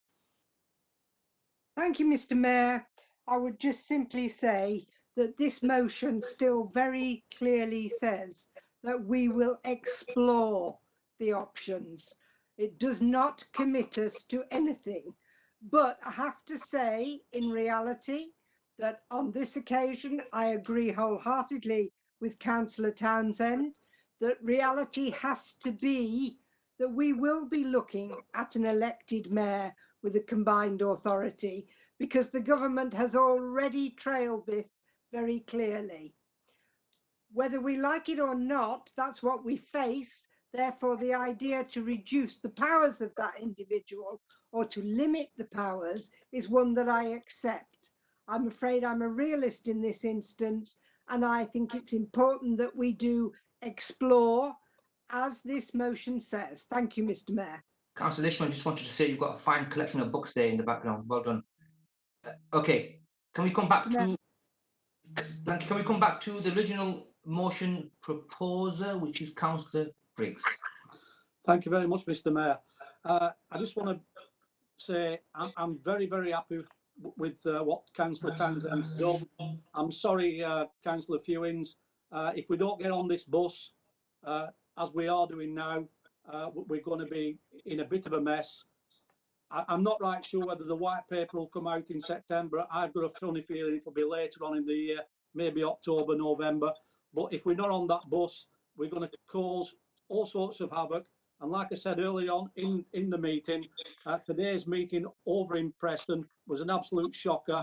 And with all the argument going on over there, I think we need to stop his arguments here and just get on with it. Thank you very much, Mr. Mayor. Thank you, Councillor Briggs. I can safely say we're going to move towards a vote now. And let's now vote on Councillor Fewings' amendment to this substantive amended motion. As rules apply as before, if you have any problems voting, just please unmute yourself and verbally say my vote is not working or it's not right.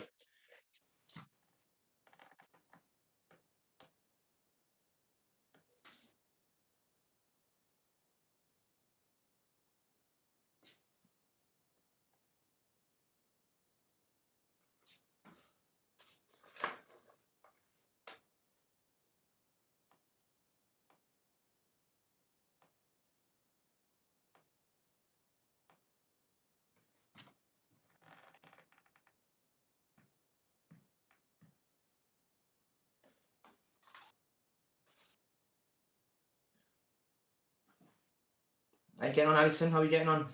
Almost there, Mr. Mayor. If you could remember to press the submit button when you voted, members.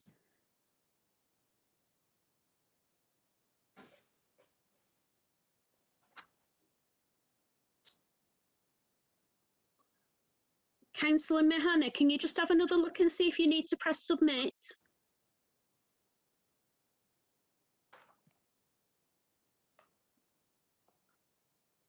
It's gone off my screen. Right, don't worry about it. How do you want to vote? Against.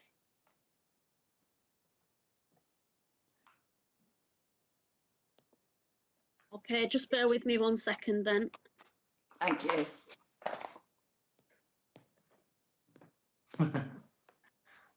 I just read your message, Councillor Lishman.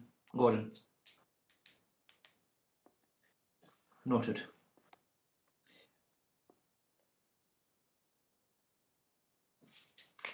Thank you all members for being patient and cooperating in this challenging virtual environment. Okay, members, so the results are up on screen.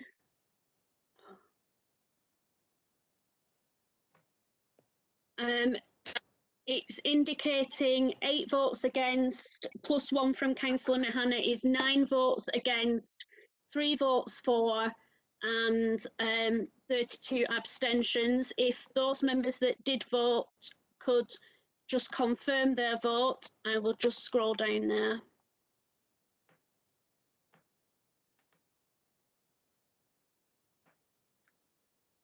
Nobody's indicating any problems with that, so that was 3 votes for, 9 votes against, and 32 abstentions.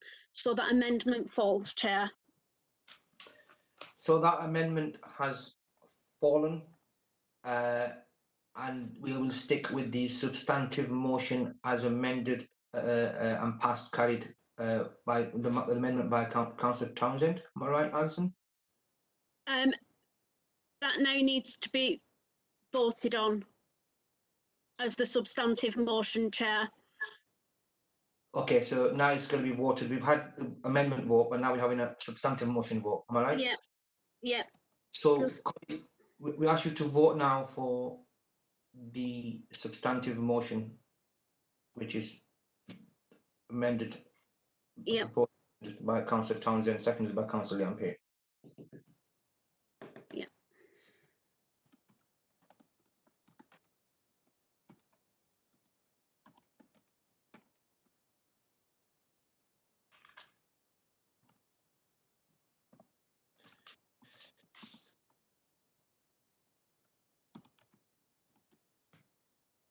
So nothing's come up on mine. Yeah, it's sorry. here now. Sorry. Thank you. There's no. Yeah. Thank you, Alison.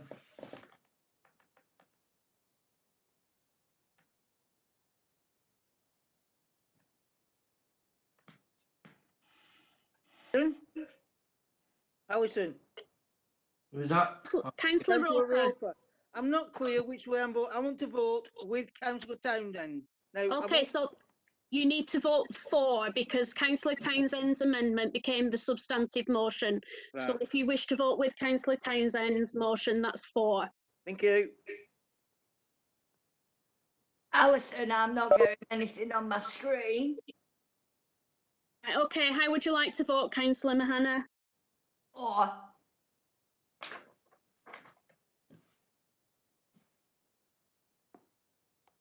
Anything on my screen, so I want to vote for you. Councillor Roper. Yeah.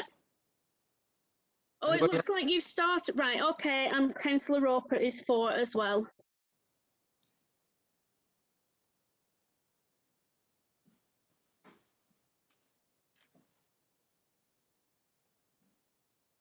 Councillor Thatcher, I hope you're reading the motion there on your phone.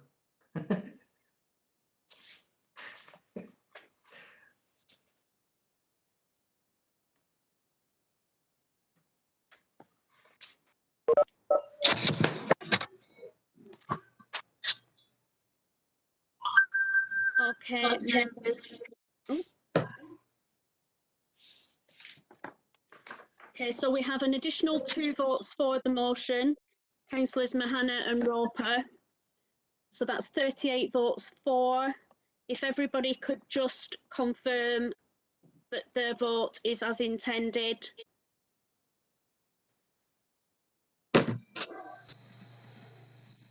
Can people put themselves on mute, please? I abstain.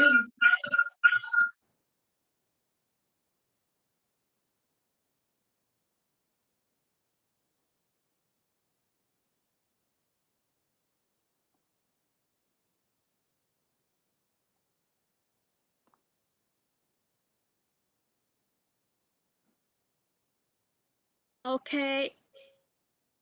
Chair, Yes. Alison, have you got the result? it's 38 votes for, 3 votes against, and 3 abstentions, Chair. So, finally, that substantive motion has been carried. Okay? Thank you very much, everybody, for your patience. Let's now move on to item 6B on the agenda, which is the coronavirus potential budget implications. Members, please note the additional recommendation from the executive meeting on the 7th of July 2020, number 2-4, that has been published before today's meeting. Can somebody from the officers, can any officer please read out that item 2-4 recommendation? For point of clarity, anybody there? Sorry, sorry, Chair. Yes, I can. Just one moment.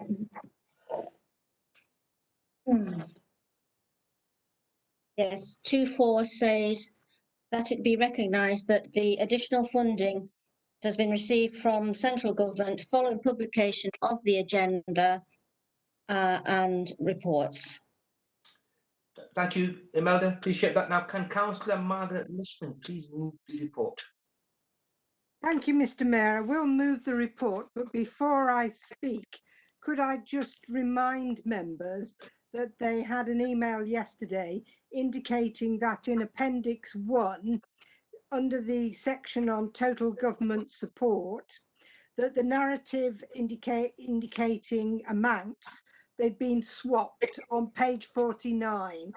The 881895 and the 75104 had been swapped round.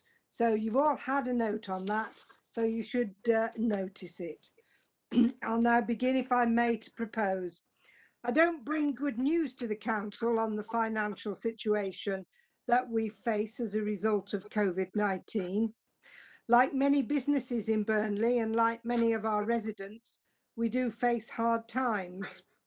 First, however, I would like to pay tribute to all of our staff and to say thank you to them, I'm sure on behalf of all of our councillors, for their amazing response to this awful pandemic. Our streets have continued to be cleaned, our bins have been emptied, and our open spaces have been there for people to exercise and relax.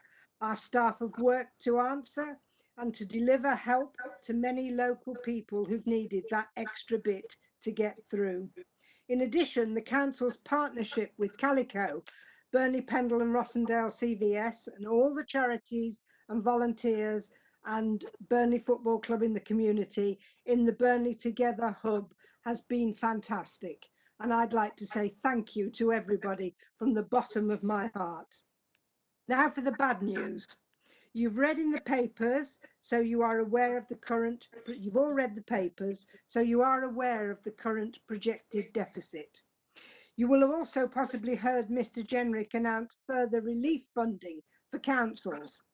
Unfortunately, I cannot tell you what effect that will have because there is no further clarity, nearly 3 weeks on from that announcement, as to what the amounts of money will be.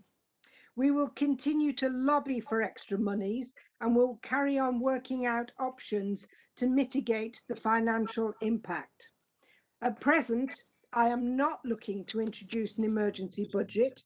I do not rule it out, but there is too much uncertainty with regard to the council's finances and with regard to the amount of funding coming in from such things as council tax to be able to make a clear decision with regard to an emergency budget. Mr. Mayor, I've talked about the effects so far of the pandemic on the council. I'd like now to turn to outline the executive's thinking on meeting the wider health, economic and wellbeing needs of our residents as we move to the next stage of the pandemic. Our council's highest duty, in my opinion, is to look after our residents, and the executive have begun to ask officers to work up proposals to promote the health and well-being of Burnley and our economic recovery, and to bring them to this council in due course for discussion, improvement and decision. The Deputy Mayor has rightly asked about the Council's plans, and I'd like to make clear that we are already getting on with trying to prepare those. We want to keep Burnley safe, to manage infection rates, to avoid a local lockdown, and that becomes even more prominent when you look at our neighbours at the moment. We want to help Burnley to get back to work by engaging with businesses, industrial bodies and the leisure sector. We want to support and safeguard high-risk groups, including the elderly people, our ethnic minorities and care residents, and respond to the needs of young people and their mental health. We want to continue to safeguard and support the council employees and make sure everybody knows about their contributions to tackle the crisis. We want to bring together a Burnley summit with employers, educational bodies, government representatives to plan for the long-time structural change in the economy, including the green economy and helping people to acquire new skills. We will build on Burnley together to meet the personal and family challenges people face, including unemployment, debt management, domestic abuse, discrimination and deprivation. We will work with the changes in where and how people work and shop. The pandemic has accelerated the change to home working and online shopping, and we need to plan for those changes. We will do all we can to counter the rising inequality in health, income and security that have been made worse by the pandemic, including this council's role in addressing the social determinants of health. We will work with Burnley's community groups that have responded magnificently to the challenges of COVID-19 and continue to build on that sense of shared responsibility and engagement amongst local people. We will communicate with all the people of Burnley so they know what's happening and they know what the council is doing. Mr. Mayor, this is the first stage of our recovery work, and I hope all councillors will join in and give us their ideas on the plan. Sometimes I think there's too much division in our council and too much political point scoring.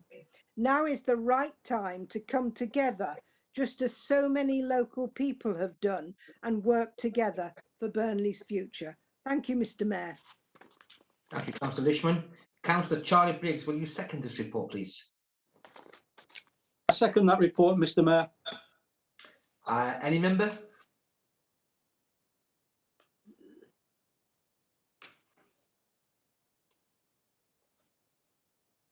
Alison? Alison, you're on mute. Apologies, Councillor Sue Graham and Councillor Gordon Lishman. Okay, Councillor Sue Graham, please go ahead.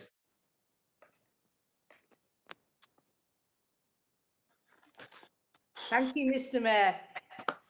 I nearly forgot to unmute myself then. I'd like very much to thank Councillor Lishman for the report, but most particularly for what she said in proposing the report. I'd be very happy to be involved in any cross-party or other agency organisation to work towards a plan for moving Burnley forward. I've been particularly concerned over these last few weeks about the impact of the coronavirus on local businesses, not just the retail and hospitality areas, which are very evident to us, but the manufacturing industry as well. So it's really important that the council plays its part in getting people back into work. I mean, the council itself can take a lead by ensuring that we look to employ local people and spend our money on local businesses. I'd also like to talk about promoting the new Green Deal, which is very much part of our climate change agenda. If new jobs are going to come anywhere, they're going to come in the green sector. So I'd like very much to be involved in that. So I'm happy to support this report and thank Councillor Lishman. and all the officers, Assad Mushtaq and others, for their work in putting it together. Thank you, Chair. Thank you, Mayor, Mr. Mayor. You're very welcome. Councillor Gordon Lishman, please go ahead. Thank you, Mr. Mayor. Members may feel that they may have had enough Councillor Lishmans for the time being, but I really just wanted to emphasise the extent of the challenge which Burnley faces now. You mentioned my old school friend Roger Frost earlier, Mr. Mayor. I do want to mention a bit of history. In the life of Burnley as a borough, there have been three major times of economic crisis, about 1910, 1940 and 1960. We survived those existential crises better than the towns and boroughs around us. That happened because far-sighted people in Burnley invested in the further development, particularly of engineering services.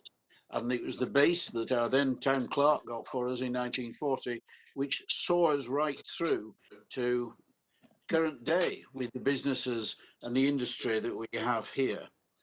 Those businesses are under threat. Make no mistake about it. There have been a series of reports from, amongst others, the Resolution Foundation, the Institute of Government, Radix, the Local Governments Association, and so on. They've all said the same thing, but the two reports that strike me most are both from the Social Market Foundation. The first of them said, what is the impact on manufacturing industry if you combine the effect of COVID with a no-deal Brexit? And the answer to that question is that particularly in the areas of aerospace and automotive engineering, the parts of the country which are most dependent on those businesses are the most at threat. And for that reason, East Lancashire as an area, along with East and West Cheshire, because of particularly British Aerospace and Rolls-Royce, are in the highest category of danger. And in their second most recent report, which came out only last week, what they then went on to say is that our area is also in the top category of places which will have a long and slow recovery if there is a recovery. And that means that Burnley, not just as part of Lancashire or part of a wider area, has to concentrate on our future and the way in which industry is changing. And following what Councillor Graham just said, climate change and the structural changes in industry to respond to that are now not just a good thing because of their impact on the planet. They are a necessary development of the economy of Burnley in order to be able to give a good, well-paid future, particularly for people in the engineering professions who have worked here traditionally. We've also seen significant changes in the high street. The reason why Debenhams and a whole series of others have gone is not just that they haven't managed to get the money in the short term to keep going. It's that they were in long-term decline in any case before they were hit by COVID, and that people are therefore unwilling to lend to them, which is why they have gone out of business. Our town centre is not going to be the same again. We can already see the signs of that. Home working is going to be another aspect of that. In Burnley, we're fortunate, more fortunate than a lot of towns, because we have local centres, places like Rosegrove and Hallsike and of course Padiham, which are local centres and will be much more important in the way in which people shop and the way where they spend their time, where they work from, and so on. And we have to begin to plan for and understand those changes so that local centres like around Padiham Road, for instance, which are split by a big dangerous road, will need to become part much more of coherent shopping high street community where people will be spending more of their time. These are the big changes we're facing. One of the results of those changes, though, is to increase inequality, particularly health and income inequality to an even greater extent. The people who are already worst off will be those who are disproportionately disadvantaged by these changes. We have to track that. We have to know what's happening. We have to do absolutely everything in our power to address the implications of these changes, which are going to undermine people's health and well-being. I wanted to say this mainly in my role as research assistant to the other councillor, Lishman, in having done a lot of the work to back up the things that she's been talking about here. And I do really plead with all members of this council to understand the extent of the danger and threat and challenge which Burnley now faces. Councillor Lishman, I hope you appreciate it as a research assistant. But are there any other members? I was underpaid. I thought you did internship, mate. There are, Mr. Mayor, just bear with me. We have Councillor Commis. I've had a message from Councillor Shah Hussain, but I'm not sure whether it was indicating that he wanted to speak. And then Councillor Fewings. Councillor Commis, please go ahead. Thank you, Mr. Mayor. Thank you to Councillor Lishman, both of them, for the work they've done on compiling this report. I'd just like to ask the executive member, the report just mentioned that obviously as things stand, a good deal of the shortfall, the council's financial shortfall, will have to be met from reserves. I would just like to ask her how far the reserves are able to absorb that. Obviously we have reserves. One of the reasons is for emergency situations, and this is about as much of an emergency as we're likely to get.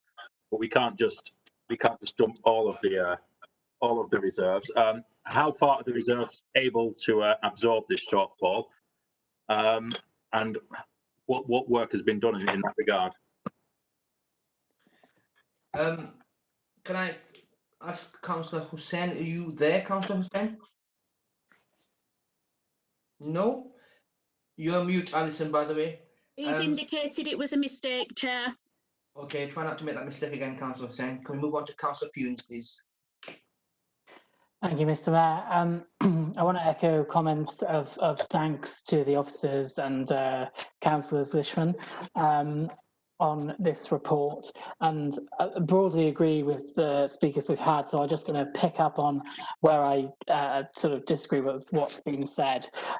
There's been a sort of an idea that investment in a Green New Deal is only now sensible because of COVID-19.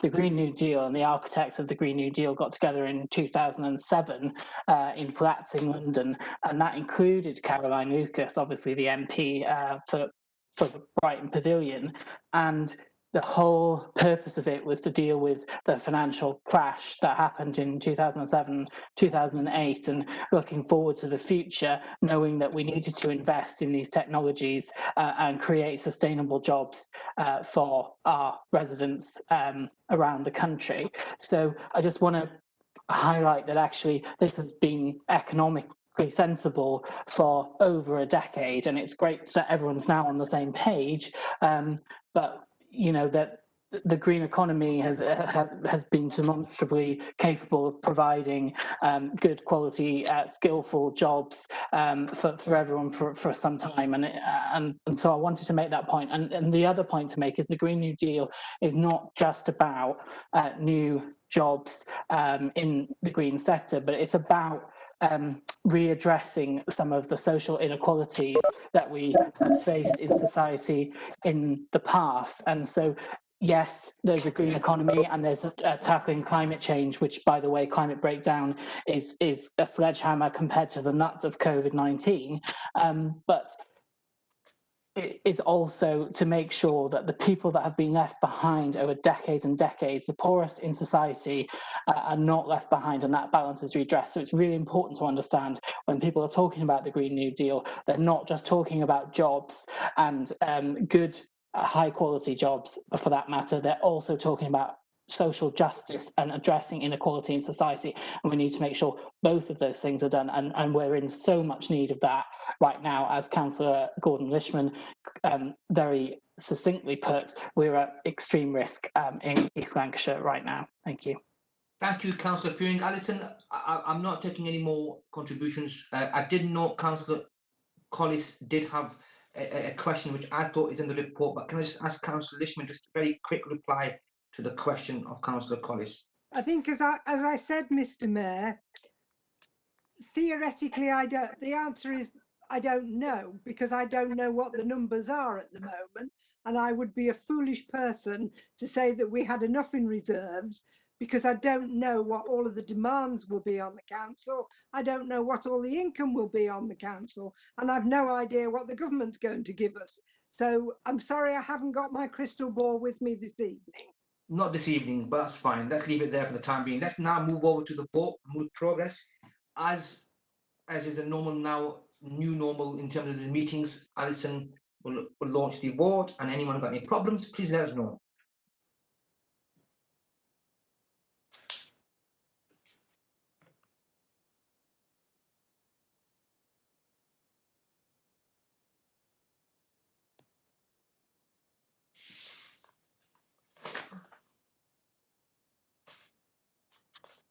Alison, my vote went.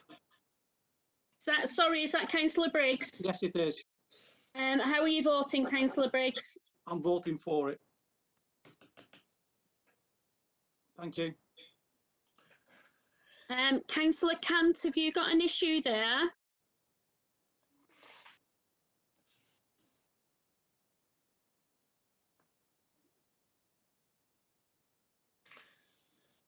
Councillor Cant, can you hear us?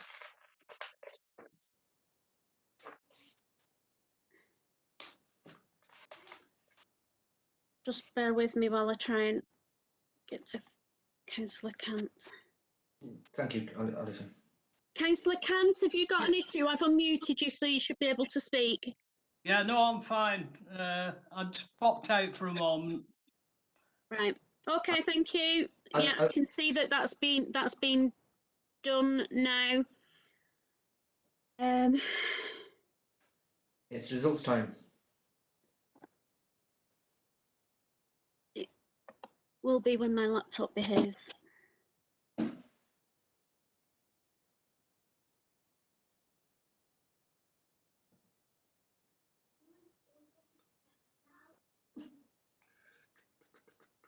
Okay, so usual, if members could confirm that they've voted. Okay. Looks okay. Anybody, any problems? Speak now, unmute yourself and say anything now. If not, we shall. One of the Councillor Paynes, it doesn't look like you've cast a vote. I think it may be Councillor Mark Payne. Alison, mine says it. I haven't got a vote on it. No, I know you've given your vote. You've given your vote verbally, Councillor Briggs. Okay, no I problem. think Councillor Mark Payne needs to do the same. I've submitted it. Oh, it's not. Are you? I've had to switch to my PC. So it's I've registered as PC. Right, so Sophie's an extra then.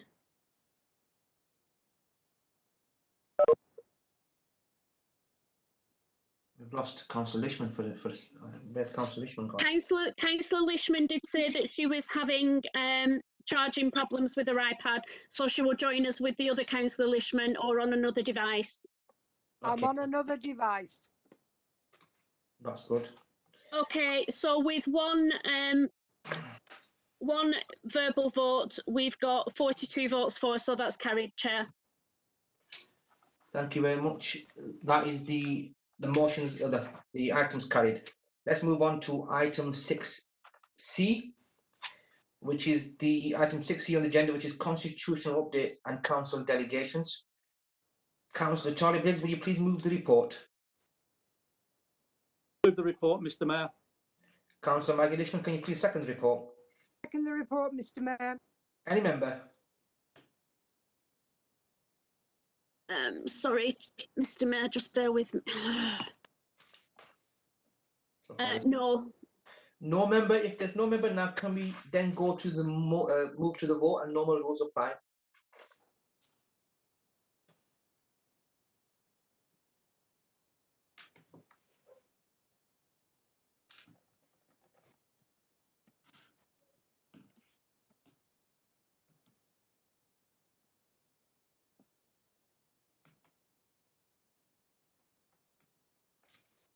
Thank you. You shouldn't be able to vote now.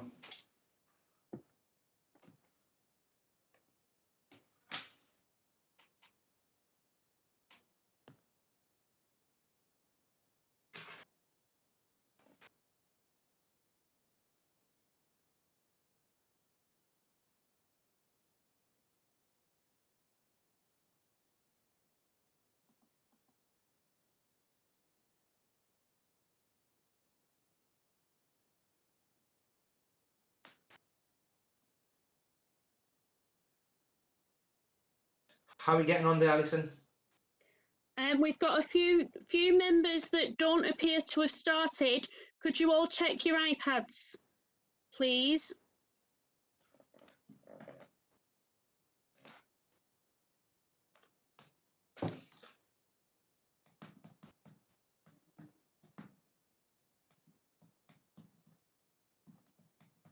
Yep. Okay, so we've got a couple of members that just need to press submit to make sure their vote's submitted.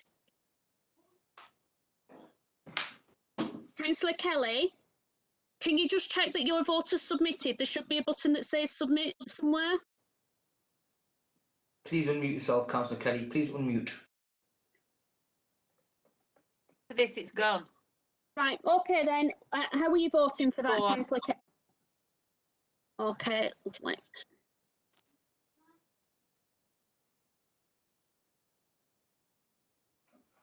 Well done, Councillor Kelly.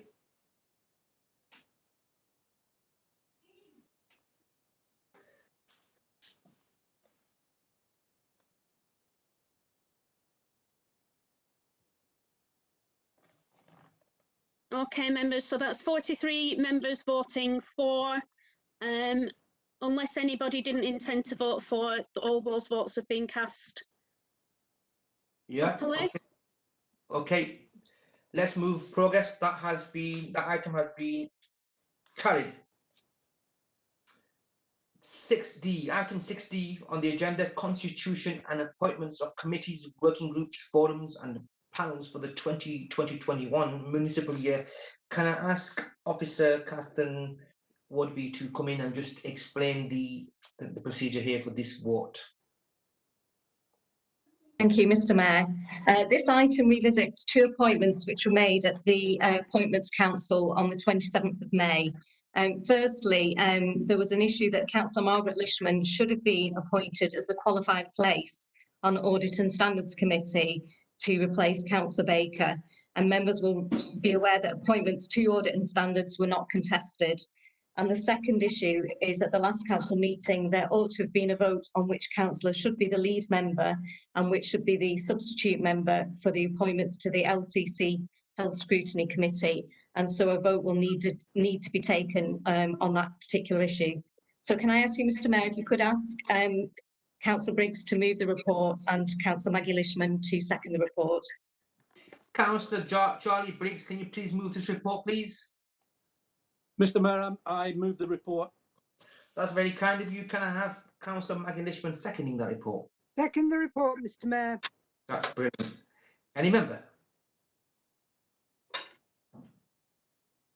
No. That's okay. If that is the case, can we now, Alison, can we now move towards this vote, please? Yes, Mr. Mayor. Can we take this in two parts because of the contested position? So what I propose is that for the appointment of Councillor Margaret Lishman to the Audit and Standards Committee is that I unmute all members, and if there is no dissent on that appointment, that we take that as appointed, and then we'll move to an electronic vote where members can vote for one member or the other member. Okay. Okay, So Go on, Alison, you can continue. Everyone has been unmuted. If everybody could be quiet, please. And if there is no dissent, there isn't any. None. None. Okay. Been agreed. Now we can move to the actual vote, please, for the second vote.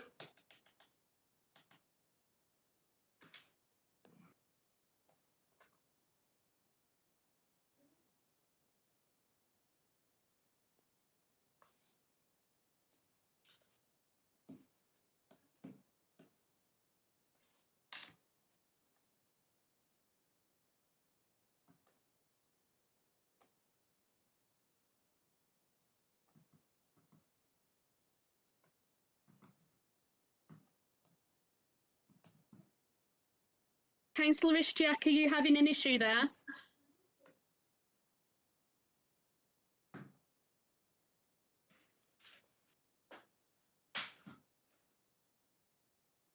No. Okay, that's all done, Mr. Mayor, so if you just bear with me.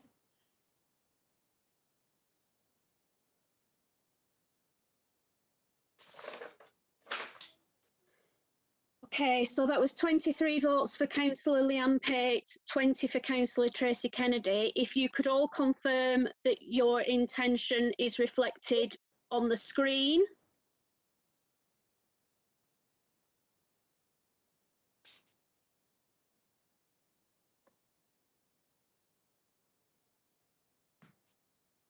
I'm not hearing any issues there, Chair. So go on, Alison, what were you going to say something then? No, please carry on, Mr. Mayor. So that second position, as Councillor Leanne Pate will fill that position. That's the recommendation. Okay. And yeah, with Councillor Kennedy as the reserve member. Yes, that's right. Councillor Tracy Kennedy as a reserve member. So that item has been voted and carried now. Is that okay? Thank you very much, everybody. Swiftly moving on to item 7, which is the reports of the committee chairs. Committee chairs, I will now ask you to present your reports in turn. Item 7A, Chair of Scrutiny. Councillor Andy Thatcher, move your report. Thank you, Mr. Mayor. In moving my report, I'd like to thank committee members, officers and executive members who took part in the essentially thorough scrutiny exercise surrounding COVID-19. The topic will stay on scrutiny agendas for the foreseeable future. I move my report. Thank you very much, Councillor Andy Thatcher. Are there any questions to Councillor Thatcher on his report? I'm not receiving any, Chair. Okay then, are there any observations to Councillor Thatcher's report? Not that have been received. Thank you very much indeed. Let's move on to item 7B. Chair of Councillor Arif Khan, will you please move your report? Thank you, Mr. Mayor. I move my report. Thank you very much, Councillor Khan. Can you put yourself back on mute? Thank you, sir. Are there any questions to Councillor Arif Khan, who has a wonderful surname? There aren't any, Chair. Are there any observations for Councillor Arif Khan on his report? None, Chair. Well, that's good progress. Let's now move on to item 7C, Chair of Development Control. Councillor Frank Kant, can you please move your report? Yeah, thank you very much, Mr. Mayor. Yes, I'm quite happy to move the report. Thank you very much indeed. Glad you're happy to move the report. Are there any questions to Councillor Frank Kant on his report? None have been received, Mr. Mayor. Well, now let's ask if there are any observations on Councillor Kant's report. No, Mr. Mayor. No observations, then we'll move progress. Item 7D, Chair of Audit and Standards. Councillor Paul Campbell, can you please move your report? Thank you, Mr. Mayor. I'll move my report. Are there any questions to Councillor Paul Campbell on his report? There are none, Mr. Mayor, and no observations either. No observations. We'll move on to item 8, Strategic Plan Progress Reports. I will take each report in order. I will ask for any questions on the report, and the executive member will respond to one question at a time. The same procedure will then be followed for observations. Can you please make sure we know what questions are and what observations? We don't conflate both issues. Can I please remind members with a question or observation to clearly quote the page number and reference? I will not take any contributions if you do not quote from the council's agenda. Also, will members please be concise and succinct with your questions and observations. The leaders' report. Councillor Charlie Briggs, will you please move your report? I move that report, Mr. Mayor. Thank you. You're welcome. Are there any questions for the leader? I believe there is one from Councillor Townsend and one from Councillor Pate and viewings. And me. I can't do the chat, unfortunately, so there's me. I've got you. I've got you, Councillor Foster. Rest assured, I've got you on my list. Let's now move first initially to Councillor Mark Townsend's question. Thank you, Mr. Mayor. I've got two questions. PR1, page 75, they both relate to that. Can the leader just provide some additional information on what the shovel-ready Burnley projects are, which have formed the ask of government? And secondly, what are the specific asks that have been put forward for the aerospace and manufacturing sector? Thank you, Mr. Mayor. Do you want to take a few of them themselves, or do you want to do one by one, Councillor? Can I do them one by one, if you don't mind? Yeah, that's fine. Go ahead. Lancashire Authority has been working for a number of months on developing the Greater Lancashire Plan, which is set out in our strategic placing shaped ambitions for Lancashire. However, it may become clear that there was a shortage of window opportunities. So I'm sorry, but you know, the emerging economic priorities resulted in the impacts of COVID-19. Okay, let's move on to the next question. Councillor Liampe, can you please answer your question? Thank you, Mr. Mayor. Can I ask, page 75, PE1, it's the final paragraph. Can the leader expand on the points around the English lessons for people who do not speak English as their first language? And I'm also interested in the we referred to. Is that the council itself? And who will also deliver this provision? And can you confirm who the funders are and who the lessons are aimed at, and whether this will be subject to specific criteria? Thank you, Mr. Mayor. Thank you. Councillor Briggs, you want to come back?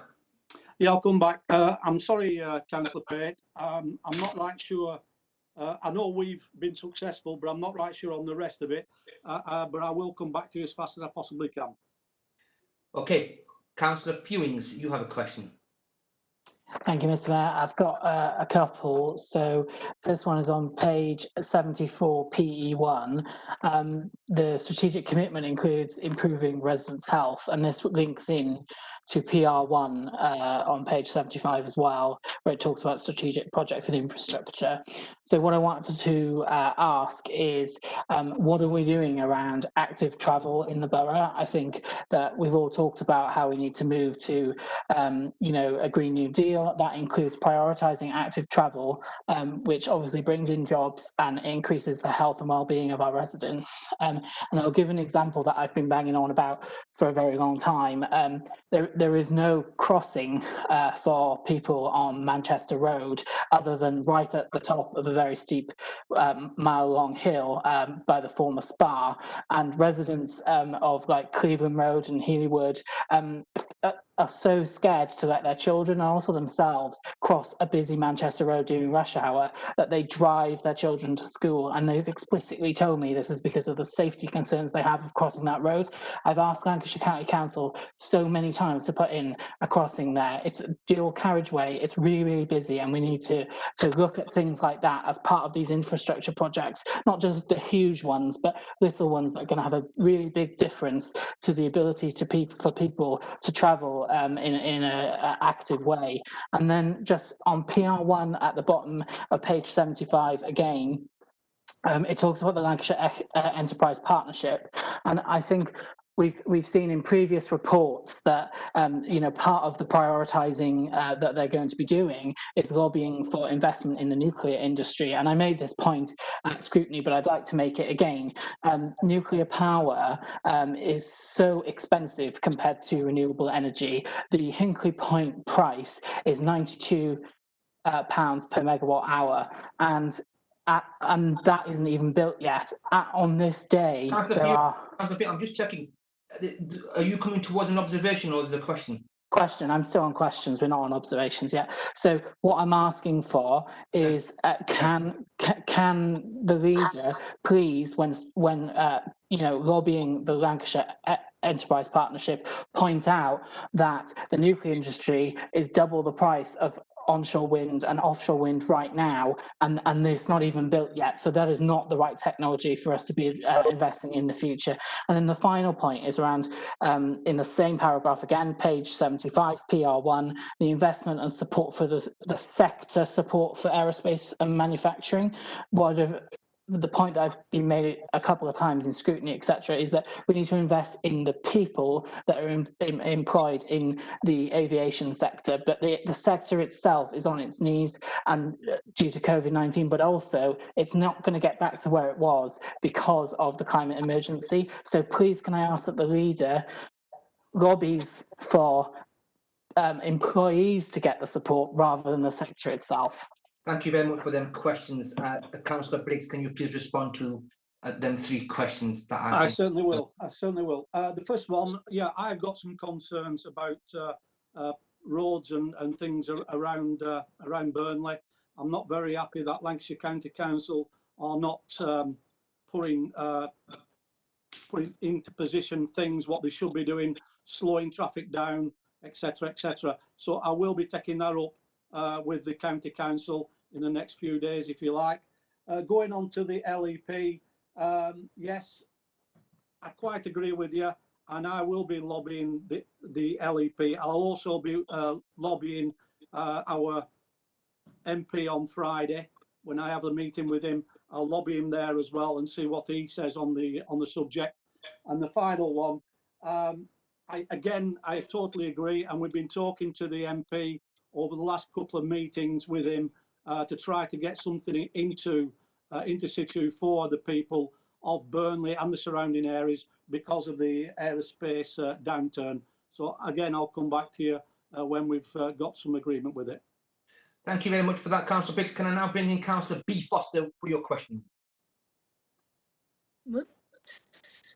Okay, thank you, Mr. Mayor. It's on page 74, PE1, and it's more or less the first point about the track and trace response. I'm just wondering if you could update us to where we're at here in Burnley so that I can inform residents, really. Right. Well, we haven't had a meeting this week. We used to have them every week on a Monday. The next one I think is next Monday. So when I get the information off the Lancashire County Council and the people there, I will bring it back to you, Councillor Foster. Okay. Thank you very much. You're welcome. Alison, please confirm. I don't think there's any more questions now. Am I right? No, you're on mute, Alison. You're on mute. There are no more questions. We do have an observation, though. Okay, can we now come on to observations? Who is the person observing? Councillor Townsend. Councillor Townsend, can you please observe? Yeah, thank you, Mr. Mayor. I don't think I really got an answer to the question I asked about the ASS, so I'm going to try and help Councillor Briggs out a little bit. Thank you. From my understanding, basically, there was one ask from Burnley, which was for Pioneer Place of £3.6 million. And basically, that was the only shovel-ready project that Burnley had to put into what was called a Redefining Lancashire documents that Lancashire County Council put out, which I think is absolutely terrible. When you think that Pioneer Place was something that was announced over 18 months ago in this council, and that is still the only shovel-ready project that we have ready to go. But just coming back to that document itself, Redefining Lancashire, it's nothing of the sort Redefining Lancashire, and I don't know how it ever got past this council to be sent to government. Basically, it's same old story. £33 million Central Lancs shovel-ready projects, £19 million for the Fylde Coast shovel-ready projects, £9 million for East Lancashire in total. Absolutely disgraceful. We have one of the most biggest needs to revive our economy going forward from COVID, and we get the least amount of money once again, as we always do. And basically that's one shovel-ready project from Burnley went in. All the money is being earmarked and going towards City Deal in central Lancashire, the enterprise zones at Blackpool Airport, Hill House, Warren and Stormsbury. And we've got to be doing more and stepping up to the plate as a council to make sure that we're getting our projects and securing money for this town and this borough. Thank you, Mr. Mayor. Councillor Townsend, I presume that was your observation was on the same page number and same item as the question, because you didn't stipulate it in your observation. I do apologise, Mr. Mayor. Yes, it is. Page 75, PR1. Apologies. Thank you, no problem. Councillor Briggs, can you respond to that observation, please? Yeah, I quite agree with Councillor Townsend. Obviously, because of the problem what we've got right at this moment in time, all the officers are taking up on other things, but we will be submitting other things in the near future, and hopefully we will be getting the shovel-ready money, and let's take it from there. Thank you very much, Mr. Mayor. Councillor Briggs, thank you for that. Are there any other observations, Alison, from your record? We have Councillor Anwar and Councillor Hussain with observations. Okay, can I first bring in Councillor Afrasiab Anwar with his observation, please? Thank you, Mr. Mayor. P1, page 74, just with regards to the Burnley Hub and the work that all the council officers and all of our local partners have done. And I'd just like to take the opportunity to... Yeah, just quiet 1 second. Yeah, I'd just like to take this opportunity to thank all of our partners, but particularly the role that the voluntary organisations and particularly our faith organisations and faith communities have played in our response as a town to this pandemic. Thank you, Mr. Mayor. Yeah, thank you. Give our regards to your daughter. Thank you very much indeed. Councillor Briggs, please come back to the observation. Yeah, I totally agree with the councillor. I would love at some point after this pandemic or whatever you want to call it, get everybody together and celebrate what they've done for Burnley, and make sure that everybody in the town realises what people have done for them over the last 6-7 months. I think it's absolutely fantastic, and I take my cap off to the councillor for all his work he's been doing, and I see him on Twitter, so I do know that he's doing a hell of a lot of work, and I much appreciate it, and thank you very much indeed. Thank you, Councillor Briggs. Can you can I bring in? Sorry, Mr. Mayor. Can the democracy officer just interrupt you for a second? Yes, go ahead. Yes, we're moving on to 9:30 now. So could we move Council Procedure 8.1 to continue that the vote that the meeting continues further? And we have, if there's no dissent, we'll take it as move second. Thank you, Councillor Townsend. Anybody want to second that? Am I allowed to second that, Amanda? Yes, Chair, you can second it. I'll gladly second Councillor Townsend's work. Thank you. Councillor Shaw, you have an observation, please. Thank you, Mr. Mayor. Similar to what... Sorry, Wajid, you need to vote on it. So you seconded it, but members need to vote on whether or not they want to extend the meeting. Can we have an electronic vote then, for the sake of... Would we like to do it if there's no dissent? Aye. Everyone say aye. Aye. Aye. Aye.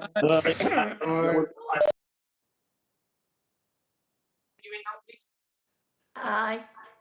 Aye. No. The ayes have it. Aye. Councillor Shaw saying, can you now please bring your observation in? Thank you, Mr. Mayor. Just similar to what Councillor Anwar said, I just want to echo Burnley Together and how it's come about, and both in terms of support to vulnerable people around the borough. But also, I'm one of the most critical councillors who questions officers when things aren't done, but I want to commend them, and through the council leader, if he could pass on my thanks to the council officers who I have over the last 5-6 weeks contacted with regards to problems within the borough, and they have acted promptly and effectively, and which put the council in good stand. And I just want to, if Councillor Briggs can pass on my thanks to the council officers, in particular within street scene and other departments who have acted quickly and in these extreme circumstances. Thank you, Mr. Mayor. Thank you very much. Just a reminder, make sure you quote page numbers and item numbers. Thank you very much indeed. Are there any more observations before we move on? If there's no observations, Alison, thank you. We can move on to our next report, which is the Deputy Leader and the Executive Member for Resources and Performance Management, Councillor Maggie Lishman. Can you please move your report? The report, Mr. Mayor. Are there any questions to this report? Oh, Councillor Graham's just indicating a question. Anybody else, Alison, before? No. Okay, one question for you. Oh, sorry, Councillor Fewings as well. Okay, thank you. Councillor Graham, the floor is yours. Thank you, Mr. Mayor. Councillor Lishman, I recall from earlier in this administration. Sorry, this is PF1. Thank you. I was waiting for that. Sorry. Councillor Lishman saying that she was going to hold Liberata to account regarding their poor record on call handling. I think we both have been trying to do that in our time. Can I have her assurance that she will continue this pressure? Because I'm getting anecdotal evidence of people finding it very difficult to get, to get through to the council. It's all very well saying that they are meeting their target on call handling, but how many are actually dropping out? That's one thing that I would like to know. How many attempted calls are not getting through? Is there any way of finding this out, please, Councillor Lishman? You want to come back on that, please, now, if you don't mind, Councillor Lishman? Yes, I'm happy to come back on that. Yes, as I've said, I was going to say in the chamber, but I'm actually in my library. As I've said previously, on many occasions, it's not just answering the phone that matters, it's if they get action at that point in time as well. So I'm actually in the process of talking to officers about how we can change this. The point about attempting calls is a well-made one, Councillor Graham, and I will certainly take that on board for my next round of discussions with Liberata. I am on your side on this one. Thank you. Councillor Fewings, can we have your question, please? Sure, I've got a number of questions. The first one, very topical, PF1 on page 76. My question was going to be, and don't feel you need to answer this because just include me in the response, but we've previously spoken, and I'm like a broken record asking, it's not about how many calls were answered, but how many queries were successfully dealt with. And so I've made that point numerous times, and please can you let me know when that is possible. On page 80, but it's actually PF2, which starts on page 76, but I'm looking at page 80.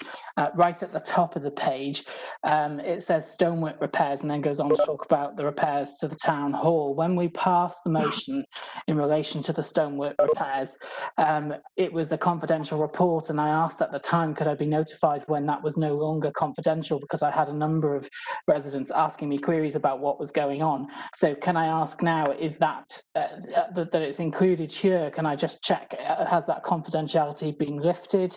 On page 81, PF5, the governance review, does the executive member agree with me that this is still really important, and once we're through the worst of COVID-19 we need to get on with it? And then page 81, PR6, I'm glad to see that we're going to be concentrating on local spend, but I'm just, does the council agree with me that one, this should be something that we've been should have been doing for a long time, and also that we should be setting an example? I've just found out that Warburton's, which is a Northwest company that donated to the Brexit campaign and the Conservative Party, have just sacked their UK supplier of wheat and taken someone from the US. So this is the kind of activity we want to not see happen. Thank you. Thank you for that, Councillor Funes. Councillor Lishman, there was a number of do you agree questions there, so you can have some one-word answers if you want, Councillor Lishman. I'm quite happy the ones I agree with. Regarding the stonework repairs, the report's only just been received and evaluated, as it does say in the report. Therefore, I would assume that it's still at a confidential stage, but I will certainly check back with officers, and as soon as that is lifted, I will let you know. Regarding the procurement strategy as well, we certainly do try to do local spend. What other companies do is their conscience, not ours. I hope I've covered all the points. Thank you very much for that response. Alison, are there any other questions to Councillor Lishman's report? There aren't, Mr. Mayor, but we do have an observation. Yes, let's have that observation. Who is the observer? Councillor Pate. Councillor Pate, go ahead, please. You have the floor. Thank you very much.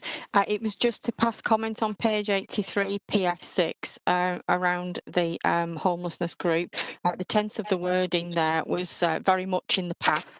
I know that Councillor Lishman has inferred that this will continue for the future, and I do hope that that's the case, that the group will continue to meet, and that I would like to think that they would be working to that element of the original motion, which is supporting the end of the practice of sending residents that are homeless out of the town when they need a bed for the night. I'd really hope that the council can make some further progress towards that element, although what's been proposed tonight is a really large stride forward from where we were before, and I really appreciate that. Thank you. Thank you, Councillor Pitt. Can you please respond to the observation, Councillor Lishman? Thank you, Mr. Mayor. Yes, the whole aim is to try and make sure that we do not send people out of the borough. And that was one of the criteria that we applied with the homeless group. And the group will continue to meet because we're all very keen to make sure that we keep an eye on this and keep an eye on how it's working. This is a new idea. We have to monitor it. We have to modify it if we need to. The problem might not go away. We may need to take another look at it, and we will continue to do so. So yes, it will definitely continue to meet. Thank you very much, everybody, for your precise, concise observations. I believe there's more observations. Councillor Fewings, please, Mr. Mayor. I'm just going to say thank you very much for all your concise observations and questions, but let's just keep continuing. Councillor Fewings. Thank you, Mr. Mayor. I think somebody probably needs to hit the mute button there.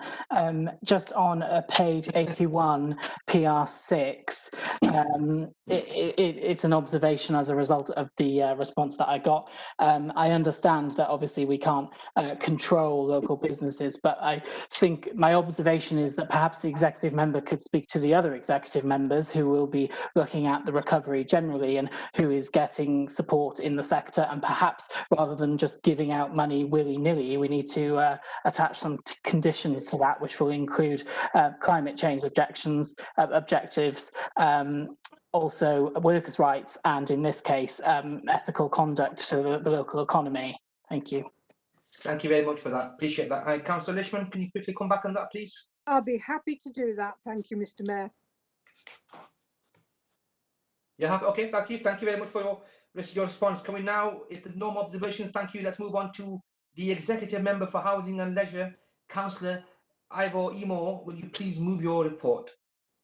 Mr. Mayor, before I move the report, parks and green spaces, housing, licensing and leisure, I think that I can safely say that we all greatly appreciate the work undertaken by everybody working within these areas, especially since COVID-19 has meant extra pressure to some degree, stress for the teams involved in working in, caring and maintaining the area in which they are employed.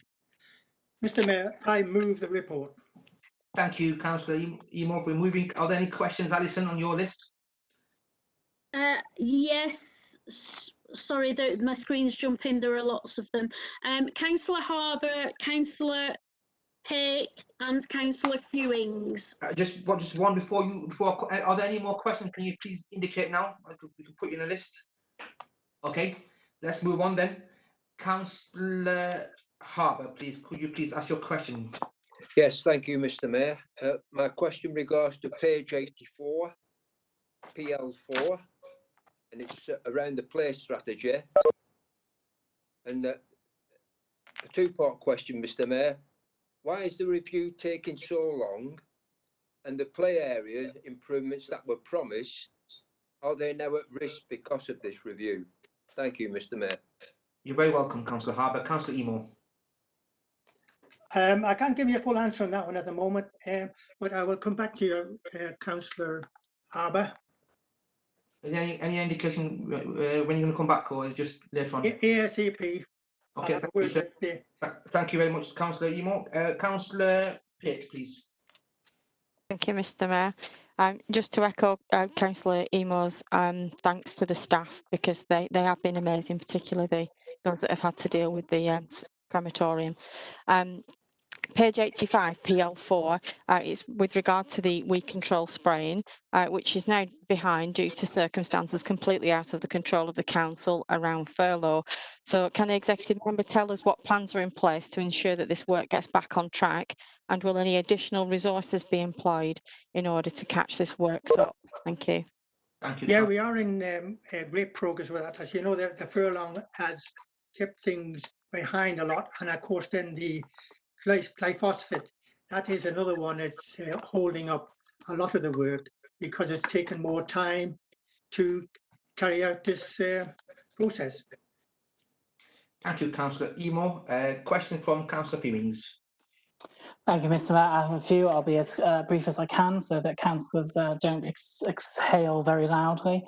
Page 82, PL2, in relation to selective licensing, there has been a lot of work being done in the borough around with the police around some problem properties that were properties on the radar well before COVID-19, and we discussed in the homelessness working group that obviously there shouldn't be evictions of people that are in need during this time, but I think there are some exceptions to that.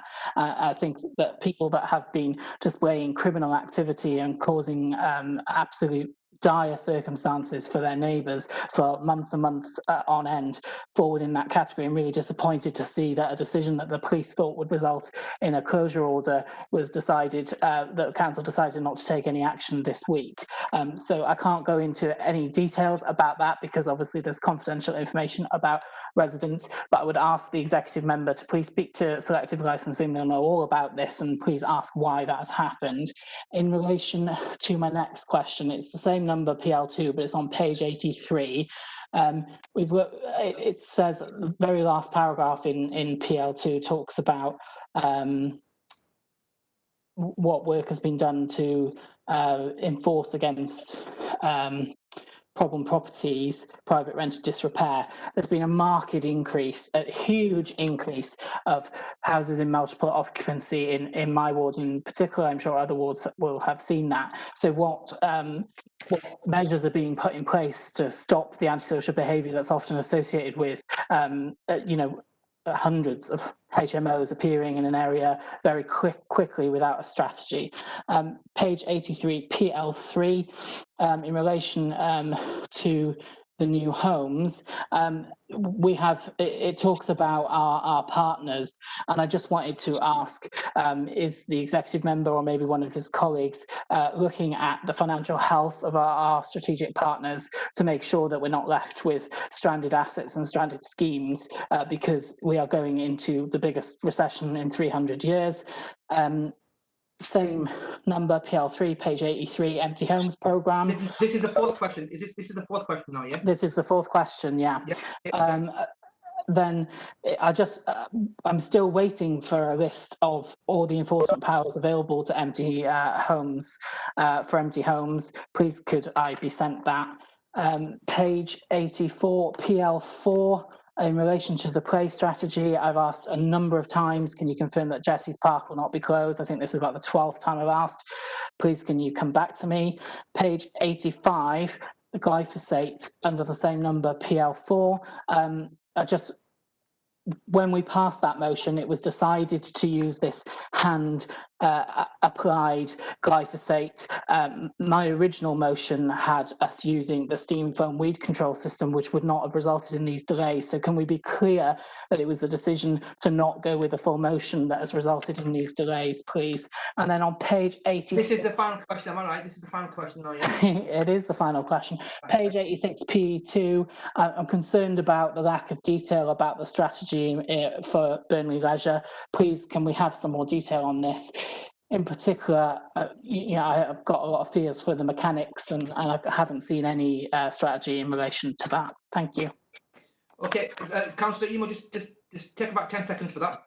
There's quite a lot. I can't answer all those questions, but I will make sure I can get back to you and the officer involved, and we will rectify those as ASAP. But I should go to the glucosified phosphate or whatever. Is the heat treatment they're using has taken a lot more time to eradicate those weeds or whatever there's around our parks and whatever. But we are working on everything possible to get on top of these situations. Okay, thank you very much. That's your questions answered. I think in future, I think it's really good for democracy to ask the questions, and I never knock anybody with passion. If you're going to ask 7 questions, let's break them down in 3. Give them chances to the executive portfolio holder to answer and break it. But I appreciate that. That's a response from there. Are there any other questions, Alison? Sorry, Mr. Mayor, I'm just going back up my list to make sure. No, that's it. Okay, and can we now move to observations, please, to Councillor Emo? Councillor Pate, Mr. Mayor. Any more observations can you see there? Has anybody indicated before we move on? I've got an observation. I haven't had time to type it because I've just been talking. Thank you for that. So basically, let's move on to Councillor Pate for the observation, please. Thank you. I'll try and be really quick. So it's exactly the same. It's page 84, PL4 on the weed control. I'm just a bit surprised that, knowing that this schedule was going to take longer from the method that they've chosen, that it's actually behind schedule because it's taking longer. Surely it should have been at the start planned out so that enough time and resource was given to get it done within the time. Furloughing causing an issue is one thing, but to actually say that you're just behind because you hadn't planned it out properly isn't really acceptable. I completely agree with Andy Fewings here, Councillor Fewings, that the full motion went further. It went with an alternative method, and choosing this method in particular, you must have been at some point briefed that it would take longer. Thank you. Thank you, Councillor Pate. Let's want to respond to that, please, Councillor Emo. Yeah, the point that maybe behind as well, we must remember about the COVID-19. That has taken up a lot of time as well. Okay, thank you for that response, Councillor Emo. Just in future, Councillor, we can't see your face properly. I'm just thinking because it's been streamed online, residents may be able to see your problem. That's better. Thank you, sir. Can we bring in Councillor Fewings' observation? Thank you, Mr. Mayor. So page 85, glyphosate again. My observation is that the report says weed control across the borough is behind schedule because we are using a new system that reduces the amount of herbicide used. That is the hand applicator system that the executive member and the coalition decided to go with. That is not the steam foam system that was proposed in the motion. And just to respond to yourself, Mr. Mayor, unfortunately, when we talk about this report, the response is always, I will get back to you. So I felt I'd just go through them all because I knew what the answer was going to be. Would you like to respond back to that observation, Councillor? Well, it's still the same thing again, Mr. Mayor, is the COVID-19 issue. And that is the problem along the line that has caused a lot of these issues to be delayed. Okay, thank you for the response. Are there any more observations, Alison? There are, Mr. Mayor. We have Councillor Townley, Councillor Hussain and Councillor Anwar. Okay, let's make that the final list, I think. Councillor Townley, Councillor Hussain and Councillor Anwar. Okay, nobody else is indicated now. That's it, cut off on. Okay, Councillor Townley, please. Thank you, Mr. Mayor. Just in reply to the weed poisoning, I mean, Councillor Emo is entirely right. Staff from the Parks Department have been seconded to other duties. And to say that simply this was not planned, no one planned COVID-19. They're getting on with the jobs as they can. I have to say that weeding is perhaps not one of the most important things when serving the residents of Burnley. Okay, you want to come back quickly on that, Councillor Emo? You want to take your time if you want, Councillor Emo? No more comments to make on that. Thank you, Councillor Townley. That's Councillor Hussain. Can you come in with your observation? Can you please remember to quote the page numbers? Thank you, Mr. Mayor. And page 82, PL2. Thank you, sir. And observation, I just wanted to comment on the licensing for Trinity Queensgate with Duke Bar, Gano, Danes House and Stonium areas. It's saying that 716 have been licensed to date and further 602 applications have been submitted. So clearly COVID-19 has had an effect on the work of the council and council officers and, you know, licensed property. In terms of the potential fines and so on, I just want to know, I just wanted to make comments if fines could be held back, because obviously this virus has affected everybody, and I don't want to see fines being handed out because the license has not been done within that time limit. So I would ask Councillor. You can't ask. It's an observation, sir. Could you rephrase that, please, Councillor Sen? You would advise. Mr. Mayor, I'll just stop there, Mr. Mayor. So you would advise rather than ask, am I right? I would advise to hold back on the fines, Mr. Mayor. Thank you. Thank you, Councillor Sen, for that succinctness. Councillor Emo? Okay, I will have a word with the officers and I'll do my utmost to hold back on those fines. Thank you. And that leaves me the last observation from Councillor Anwar, please. Thank you, Mr. Mayor. PL2, page 82.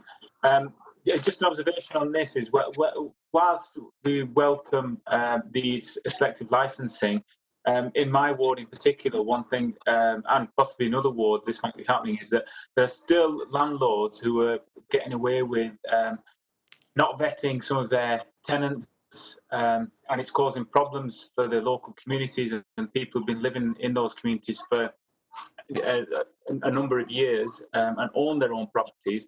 And I would just like to request that the executive member look into this so this matter can be resolved. Thank you. Okay. I'll take that as a very cheeky observation because you requested something there. Let's move on to response from Councillor Emo. Last response from you, sir. Councillor Anwar, I will look into that those reports in Dane House and Stony Home. I know I've had quite a few reports, and I will have a word with the officers involved. Thank you very much for the observations, questions. Thank you for the responding there, Councillor Emo. That concludes your report. Now we can move on to the Executive Member for Economy and Growth. That's Councillor Gordon Ferguson. Will you please move your report? Chair, you've missed out Councillor Townley. Oh, sorry, Councillor Townley. Councillor Townley, I've missed your report. I do apologise. I must have skipped your page. So, Executive Member for Community and Environmental Services. Sincerely apologise. Councillor Cosmo Townley, will you please move your report first? I so move, Mr. Mayor, and in so moving, I'd also like to add my heartfelt thanks to the officers for not only their hard work in keeping our borough clean, but also to the environmental health team who have really stepped up to the plate in the last few weeks with advice to businesses, both old and new, picking them up and dusting them off as they move back into business. But I'd also like to make a point of thanking my fellow councillors for their support and for their support for all the officers in the council. I think very rarely do we thank each other. And it has been made clear to me that the officers would like that put forward tonight. Thank you, Mr. Mayor. You're very welcome. Thank you very much. Can I ask anybody, members, for any questions to Councillor Townley's report, please? We have Councillor Pate and Councillor Fewings, Mr. Mayor. Okay, so we've got Councillor Shaw Sen, I believe, there as well. Councillor Pate, Councillor Fewings. You just want to check if Councillor Sen? Okay, we've got 3 questions for you. Councillor Pate, please, can you commence? Thank you very much, Mr. Mayor. It is page 88, PL1.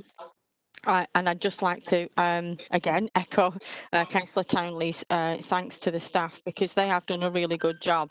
There are some figures included in this part of the report around recycling, including the indication that there's been a 20% increase in fly tipping tonnage. Could Councillor Townley give members an indication of how this compares with our other neighbouring boroughs, and possibly where these figures are ranking as amongst our peer councils in the Lancashire Waste Partnership? Thank you. Sorry, Councillor Pate, I don't know, I couldn't catch some of that last bit. I got you wanted something on the tonnage, but it was something to do with the other. I will just stick it in the thing for you if I can. There we go. Sorry, Oh, it God. was there's something. It's something. Can to you do read with that there? Yeah. It's where are we ranking? So obviously there's lots of talk. Where are we ranking with our other peer councils locally? As I'm just finishing the chairmanship of the Lancashire Waste Partnership, and I will be able to get those figures exactly to you, but they are still being collated. Something was sent through today. I haven't been able to look at it, but I will be able to get those to you tomorrow. Thank you very much for that. Thank you very much. Can I ask Councillor Funes to ask his question? Thank you, Mr. Mayor. On page 88, PL1 is my first question. Before I dive into that, I just want to make the point through the executive member, and it may be that there's an officer that can help with this, that the report is all condensed into almost one paragraph, and it's several pages long. From an inclusivity perspective, if we've got any residents that are reading these reports, that they might really struggle to understand this. So please, can we separate it out, because some people wouldn't be able to read it all bunched together like this. Just wanted to echo my thanks to all the officers and councillors as well. But my question is really in relation to the 20% increase in fly tipping. Sorry, you're breaking up, Councillor. You're breaking up. Just want to repeat that question, the second part of that question you asked Yeah. about. My question is in relation to the 20% increase in fly tipping. Does the executive member agree with me that the closing of the Burnley Recycling Centre, which many residents were surprised with, given it's a modern facility really suited to social distancing measures, happened for far too long, and that's obviously impacted this massive increase in fly tipping at extreme cost to the residents and the taxpayers? My next question is on page 90, PL5. The Climate Emergency Working Group has obviously not happened due to COVID-19, but I talked earlier about how the climate breakdown is actually going to be even more significant impact on people's lives than COVID-19. So this does need to start urgently. So please, can we ask officers to find some time to do that? Thank you. Thank you, Councillor Townley. Yes, going back, it's not it isn't that fly tipping incidents are up by 20%. It's that the tonnage is up by 20%. Two very different things. Moving to PL5, yes, indeed, we'll try and get that up and running as soon as possible. But one must remember that the different working systems that we've all developed over COVID-19 have indeed been to some extent beneficial to our environment, and we can learn a lot from those, and let's hope that they remain and we don't go back to our old ways. As far as the writing of the report, I think there are plenty of paragraphs in there, rather full, I agree, but people will work it out for themselves. Could we move on, please? Okay. Councillor Charles, can you please ask your question, please? Thank you, Mr. Mayor. Page 88, PL1, and it's with regards to fly tipping. Just echoing the comments everybody else has made about the wonderful work the officers have done. But my question is, and we've seen colleagues who've been around and reporting fly tipping. What is happening in terms of prosecution? Are we going to take an active or proactive approach to prosecuting people who are fly tipping and place a more emphasis on that as a deterrent? Thank you, Mr. Mayor. Thank you, Councillor Townley. Thanks very much, Councillor Hussain. Yes, indeed, we have a lot of prosecutions in the pipeline. Unfortunately, the courts are somewhat overwhelmed by other things happening. But we do have those. So we are up at the forefront with those, and every single incident of fly tipping, the officers are going out to see if they can collect evidence for a prosecution. So we're certainly not slow in coming forward on that. But of course, there is rather a backlog in the courts. Thank you, Councillor Townley. Alison, can we move on to observations? Yeah. We can, Mr. Mayor. We've got Councillor Fewings and Councillor Mottershead. And Okay. me, and I can't do the chat, so That's can fine. I We've got you. We've got you, Councillor Foster, Councillor Fewings, you. Councillor Mottershead, and Councillor Foster. Anyone else? You got Councillor Anwar. Anwar, Councillor Anwar. Okay, Councillor Fewings, please go ahead with your observation. It's page 88, PL1. I guess my observation is that my question was about the contribution to that increase in 20% as a result of the closure of the Burnley Recycling Centre, and it wasn't about tonnage, so I didn't. My observation is I didn't understand the answer to that question. And then just in terms of the inclusivity point that I raised, I do really think that there's flippant and rude remarks from Councillor Townley. We're very dismissive of people with inclusivity issues. Disability is a serious thing, and I would note that it would be prudent for Councillor Townley to withdraw those comments. Okay, thank you for that observation. Councillor Townley, can you respond to the observation, please? Yes, I'm afraid in my report, it is in fact perfectly clear that the 20% is concerned with tonnage as opposed to increase in incidents. We haven't had an increase in incidents, which would imply that the closure or the partial closure of the household waste and recycling centres has not actually contributed to greater or lesser fly tipping in the borough. I'm sorry that Councillor Fewings felt that I was being flippant. However, I see nothing wrong in this particular report writing on this. Well, there we are. Well, thank you for your response. Can we have the observation from Councillor Mottershead? First time I'm hearing from him tonight. Councillor Mottershead, go ahead. PL1, page 88. I'm just wondering if you can pass on my thanks to Tom and Sal in Street Scene for the great work they've done over the last fortnight on fly tipping, and for sending out the fixed penalty notices that I would imagine have sent the fly tippers into shock. Just pass on my thanks, please. Okay, observations next time, not questions. Thank you. Can we please move on to Councillor B. Foster? Okay, thank you. It's page 90, PF3, to do with the digital strategy. It's a plea, I think, as well as an observation. I do accept that in the report it does say about how you continue to support people who can't do things online.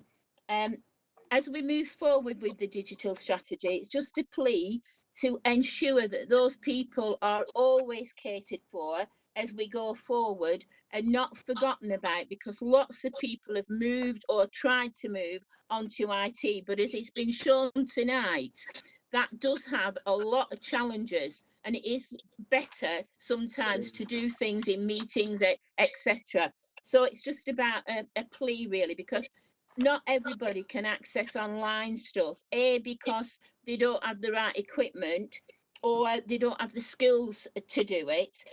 I know lots of people, particularly around school issues that have just happened, that, you know, families haven't been able to access things from school because they haven't had the laptops or the iPads for their children to access all that through education. And I think there's lots of things to think about with digital strategy. So it's just a plea, really. Thank you. Can you please respond to the observation plea, Councillor Townley? Thank you very much, Mr. Mayor. First of all, to Councillor Mottershead, I certainly shall pass that on, and thank you very much for your kind words. To Councillor Foster, it is my special mission to prevent total digitisation, because there are very many people who do have the difficulties you so eloquently put forward, and it is very important that they are not left out. So thank you for reminding us all of that. However, there is a proviso here in that more and more people will obviously be moving forward. Thank you. Okay, I'm going to take Councillor Anwar's and Councillor Hosker's together, then you can respond to save and make progress in time. So Councillor Anwar, can you make your observation, please? Thank you, Mr. Mayor. Just first of all, like other colleagues, just like to say, echo what's been said about the officers. Our officers, particularly the officer from Street Scene that I deal with, Megan, does a fantastic job and always tries to do her best for the people of my ward, and I'm sure for other areas as well. But sometimes I've observed that sometimes it's the system that lets our officers down. So, for example, the online system where we can log jobs through, sometimes what's that do? Well, actually, a lot of the time, what it's doing is we're putting a job through and then we get an email back telling us that the job has been completed. And then when we're going back, or a resident is ringing us up and saying, well, actually, you told us that job's complete and it's not. So there's obviously a flow in the system there. So if that could be, I make an observation and a plea, similar to my colleague, that if that can be looked at. And the other thing that lets our officers down, I feel that I've observed, is that it's the same people who are fly tipping. It's the same people who are leaving things out for other people to collect and leaving rubbish in whether it's in our parks, in our countryside, or in our back streets. And I just wish that there could be something more that could be done about that to tackle that. Thank you, Mr. Mayor. Okay, thank you, Councillor Hosker. Yeah, Mr. Mayor, you're going to have to excuse me. I can't find the page what I'm looking for. I've just put some drops in my eyes after having some eye treatment. Oh, I'll let you off on this occasion, please. Oh, very kind of you. Very thoughtful. Right, what it is, Councillor, it is Councillor still, isn't it? Yes, Time still. But your observation is when some of these people go to court for fly tipping, is they're getting off scot-free. The fines they're getting doesn't fit the crime. And I just think it's making us look a bit of a laughing stock. Maybe it's just something we can do about this. Okay. I reply, Mr. Mayor. Clarify. Yeah. To Councillor Anwar, yes, we realise that the system is not all that it could be, and that is being worked on. But it does take time to change the programmes around. But I can assure you that we don't like seeing the officers let down, and that the replies that are done digitally are not always as forthcoming or descriptive as they ought to be. That is in hand. For Councillor Hosker, unfortunately, the fines are not in our gift to raise. Believe you me, if we could, most of these people would never come back into the borough again. All we can do is continue to chase them and continue to prosecute, take away their vehicles, crush their vehicles, and get them through the courts and to pay what fines they do get given. But I'm afraid that's not within our gift. Thank you. Mr. Mayor. Oh, okay. Mr. Mayor. Yes, go ahead. Is it observation? Very quick observation. It is an observation, Mr. Mayor. I'll make it short and sweet, as I usually do.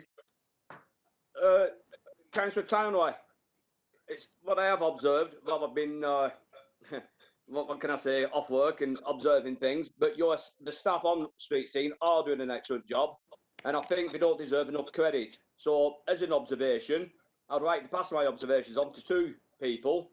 One is Donna Ulsworth, who does an outstanding job. She's been working on an issue for me. And the other one who's doing outstanding work is Tom Ormod. It's not often I give credit where credit's due, and you know that, you lot, but I think credit deserves it on this occasion. Thank you, Mr. Mayor. Okay, thank you. I'm just kind of quite confused when you said the you lot. I'm not sure you're talking about, but anyway, we'll ask. That. I should have rephrased that, Mr. Mayor. You good councillors. Thank you very much. Appreciate your kind words. Can I have Councillor Townley respond to that very quick observation? Thank you very much, Councillor Hosker. We'll pass on your regards and kind words to the officers involved. Thank you.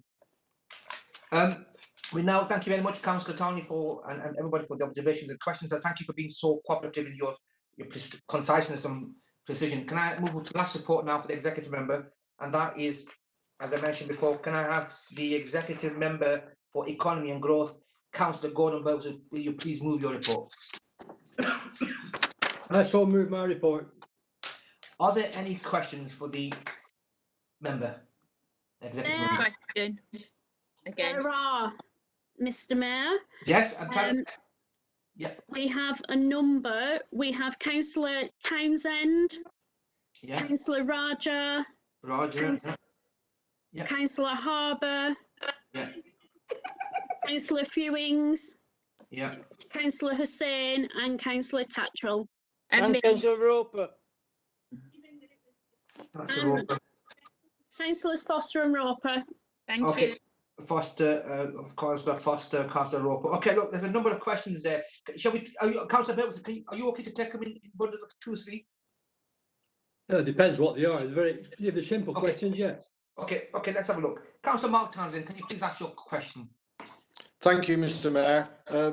PR3, page 66 at the top, flood defences scheme for Padium. Just a second, page what number? 66? No. 96. 96, sorry. Okay. Okay. Your report says that detailed design is underway. Yes. When I look back at February, it said the Environment Agency are completing the final detailed designs. Have you had a conversation with the Environment Agency, and can they explain why this project appears to be going backwards again? And secondly, again on flood defences, the same paragraph, I was under the impression that the £8.7 million scheme was fully funded. So I was surprised to hear yesterday that another £2 million had been allocated by the MP that he announced yesterday. Is this new money? Do we now have an overfunded scheme? And are we able to spend that £2 million on something else? Thank you. You can answer that question, Councillor Birtwistle. Right, well, I can answer the second one first. The £2 million that the MP announced yesterday is the same money that was announced previous. We are basically fully funded 8.7 million. We do not have 10.7 million. So we've only got that 2 million. We'd already had the 2 million. So like most members of Parliament at the moment, they rehearse the doubling of the money that's they're giving out. On the other one regarding the flood prevention scheme, yes, it is running a long way behind. It is the Environment Agency that are responsible for this, and I understand they've brought in some different contractors to do some of the design work, which has set it back a long way. They are a complete shambles, and I have to agree with your comments, Councillor Townsend. The thing is, it's now double what it initially started at, and it's running at God knows how many years behind schedule. Thank you. Councillor Roger. Mr. Mayor, just got a couple of questions to ask the executive member. The first one is on page 94, PR3, regarding Burnley markets. Yes. Yeah, I welcome the support package with a 50% reduction in the cost of occupation for the traders. I appreciate this is a short-term measure. However, in the current climate, there does not seem to be any light at the end of the tunnel with COVID-19. Could the executive member let us all know what his medium-term and long-term plans are to help the traders in these challenging times? The other question is on page 92, PR2, and that's for sporting businesses. There's some brilliant news regarding businesses inquiring about relocating or expanding in the borough. This will be excellent for Burnley's economy and jobs. Could I ask the executive member if these are the same businesses that myself and the business support team were working with back in 2018, or are these new businesses? If new, how many of these businesses have you been in touch with regarding their plans, and what has been their responses and outcome from them conversations? Thank you. Councillor Birtwistle, there's a couple of questions there, so I'll leave you there to answer them questions before I move on. Yeah, regarding Burnley markets, yes, we have offered a 50% reduction for 3 months. We've had a meeting with the market traders. They selected a group of people to come in and speak to us. We explained the financial situation with the council at the moment, that basically we have no money. In fact, as Councillor Ishman has said, we are projected to be over £3.5 million in deficit at the end of the year, and we explained to them quite clearly that there was no extra money to pay out. They accepted that, we did then discuss with them some issues they had, internal issues about reopening the market following the government's decision to let us open it. They were happy what we were doing, and the market is now moving on, and the footfall is growing steadily. I won't say it's growing fast, but it's growing steadily. But regarding funding, basically there is no money to fund anything, to be quite honest. The second comment about the businesses coming into Burnley, as you well know, Councillor, when these things happen, these are confidential meetings that you have with different companies and negotiations with different companies coming into the borough. I can't obviously tell you anything about them at the moment because things may not happen and things may happen. But I'm sure that if you let me know, if you want me to discuss this with the officer in charge, I'm sure she will give you the information that you require. But I'm not in a position tonight to announce this on a public platform. Thank you, Councillor Birtwistle. So can I ask Councillor Harbour to ask his question, please? Yes, thank you, Mr. Mayor. I have 3 questions, unfortunately. If you like, Mr. Mayor, I'll ask the first 2 questions, and if Councillor Birtwistle wants to respond to them, and then I'll ask the 3rd question with your permission. Question 1, can I just first of all, Mr. Mayor, thank Councillor Birtwistle for a detailed report. Its content is most welcome. However, there is no mention of Pioneer Place. Mr. Mayor, just over 12 months ago, the I's were dotted and the T's, most of the T's were crossed to get this project up and running. So my question is in 2 parts. Just whereabouts are we with Pioneer Place? And perhaps more importantly, and I realise this is a difficult question to ask, as the consequences of this COVID pandemic become clear, is this project at risk? Thank you, Mr. Mayor. That's question 1. Question 2 relates to pages 94 and 95 and the strategic projects which are coming into Padiham. And they're all good news stories there, Mr. Mayor. But the problem we have down there is that residents in Padiham have been hearing these stories about these projects for 3 years, and they haven't seen any progress. They're losing faith. They're frustrated and disillusioned. So now, looking at this report, the time's finally arrived, and I think it's at the end of the month. The public realm scheme starts. Can I ask Councillor Birtwistle that he gets onto the PR department within the council and get the message out there? There's over £12 million of investment coming into Padiham, and no matter how many times we've said it in the past, it needs to be said again, Mr. Mayor. Thank you. Thank you, Councillor Harbour. Councillor Birtwistle, are you okay to take a 3rd question, or you want to answer them questions first? No, I'll take the 3rd one. Councillor Harbour, is it okay if you ask the 2 questions now? Yes, sorry, Mr. Mayor, I can ask that 3rd question again. It's on PR4, page 96. Thank you. And there is nothing in this progress update regarding implementing the local plan or delivering new housing.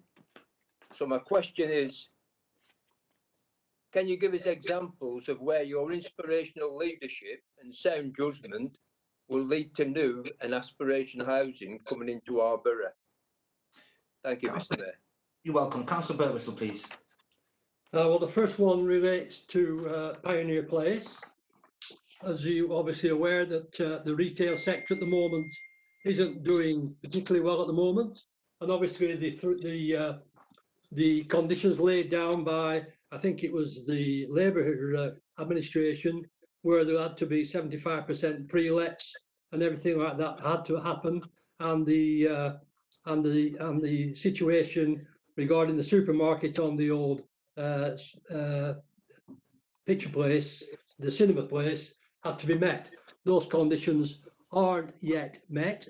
Negotiations are going on with a potential supermarket for the old cinema site and looking at the site for the retail and the restaurant sector. We have been looking at a smaller scheme that is been envisaged because of the delay in those things. But I think everybody must accept that the retail sector and spending millions of pounds of taxpayers' money and government money on schemes at the moment that have to really be buttoned down financially is paramount. And at the moment, it is still being studied and is still taking reports looking at this. So that's the first one. The second one, which was the second one, John? I can't remember. Oh, Paddy and Public Realm. Well, Paddy and Public Realm, as you quite rightly say, things are starting to move. Things have been moving very slowly. We have been working really hard. I in particular have been working really hard to get these jobs done. And I will be delighted to speak to the publicity department to announce what is going to happen. I'm sure that we'll be doing a press release when we start. But I understand that the work in the centre of Padiham is starting at the end of this month. So that's good news. And relating to the housing, well, there's plenty of housing development going on at the moment. I mean, we've got Kid Row Lane site. There's lots of sites going on at the moment regarding housing in Burnley. But again, we've got to look at the situation. A lot of the high-paid, high-skilled jobs in Burnley are under threat. And who would be thinking of going and investing in a new house when the jobs are not secure? I'm sure you wouldn't, Councillor Harbour. I think that things will drag along a bit until things start to pick up. The biggest worry I have is if we have a second spike and things go back to what they were. And I think it's important that we all promote safe distancing and try to put an end to this pandemic so that we can make, and the private sector can make, secure investments in our town. Councillor Fewings. Thank you, Mr. Mayor. My first question is on page 93. You'll be pleased to know that Councillor Harbour has asked my pioneer place question, so I can tick that one off. But this is in relation to the Burnley Business Improvement District in PR3.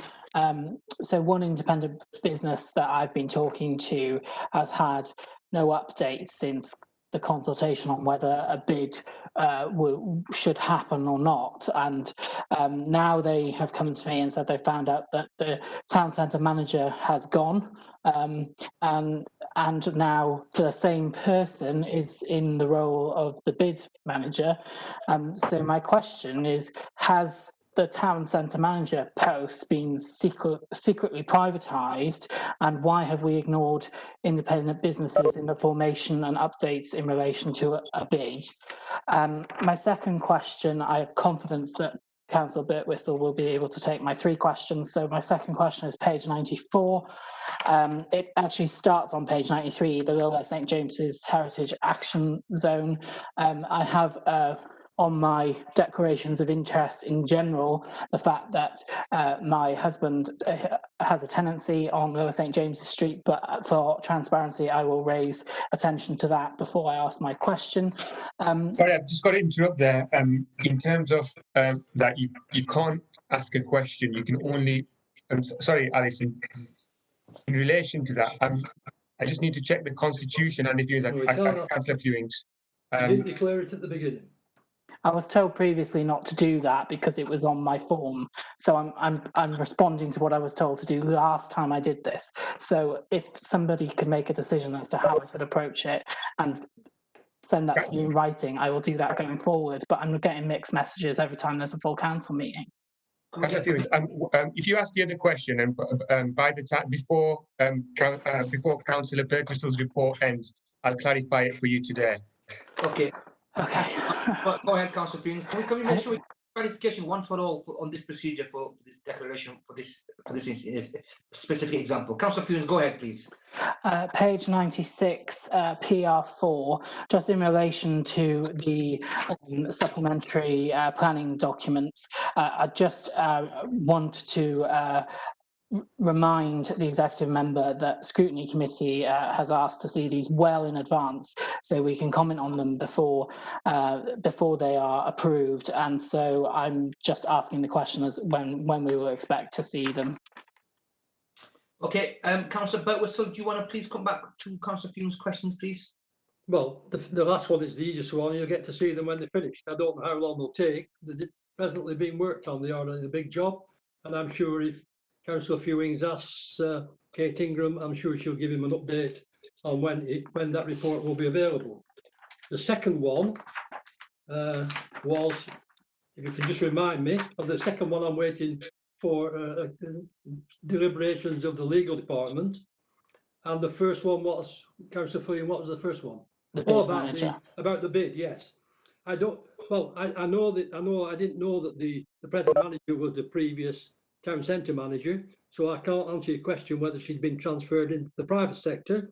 What I can only say is there was an advertisement for the job, and she applied, and obviously she was the best person for the job. So I understood that's the reason why she was employed. Okay. Lookman will get back to us on that specific point. Can we please move on to Councillor Hussain in the meantime, and we may come back to you, Councillor Fumes, later on. Councillor Hussain, please go ahead. Thank you, Mr. Mayor. And page 96, PR4. It's with regards to early preparatory work that is underway for Gypsy and Traveller site. Can Councillor Birtwistle give us a few further information with regards to this? Is there any sites that have been allocated in terms of involvement from councillors? If we can take part in the process, how we've done previously, and there was a subcommittee that looked at local planning issues. Is there something will be similar so people can have and respond to the site or potential sites? As Councillor Hussain will know, that this is basically the Borough Council have to look at whether we need a gypsy site constantly, and this is a review of a DPD and also looking at the SPD to see whether we actually need one. This is a legal requirement from the government, and that's all it is. There is nothing on here that says we'll have a site, and there's nothing about where the site will be. It may well prove we don't need one, but we have to, by law, keep checking to whether a site is required in Burnley.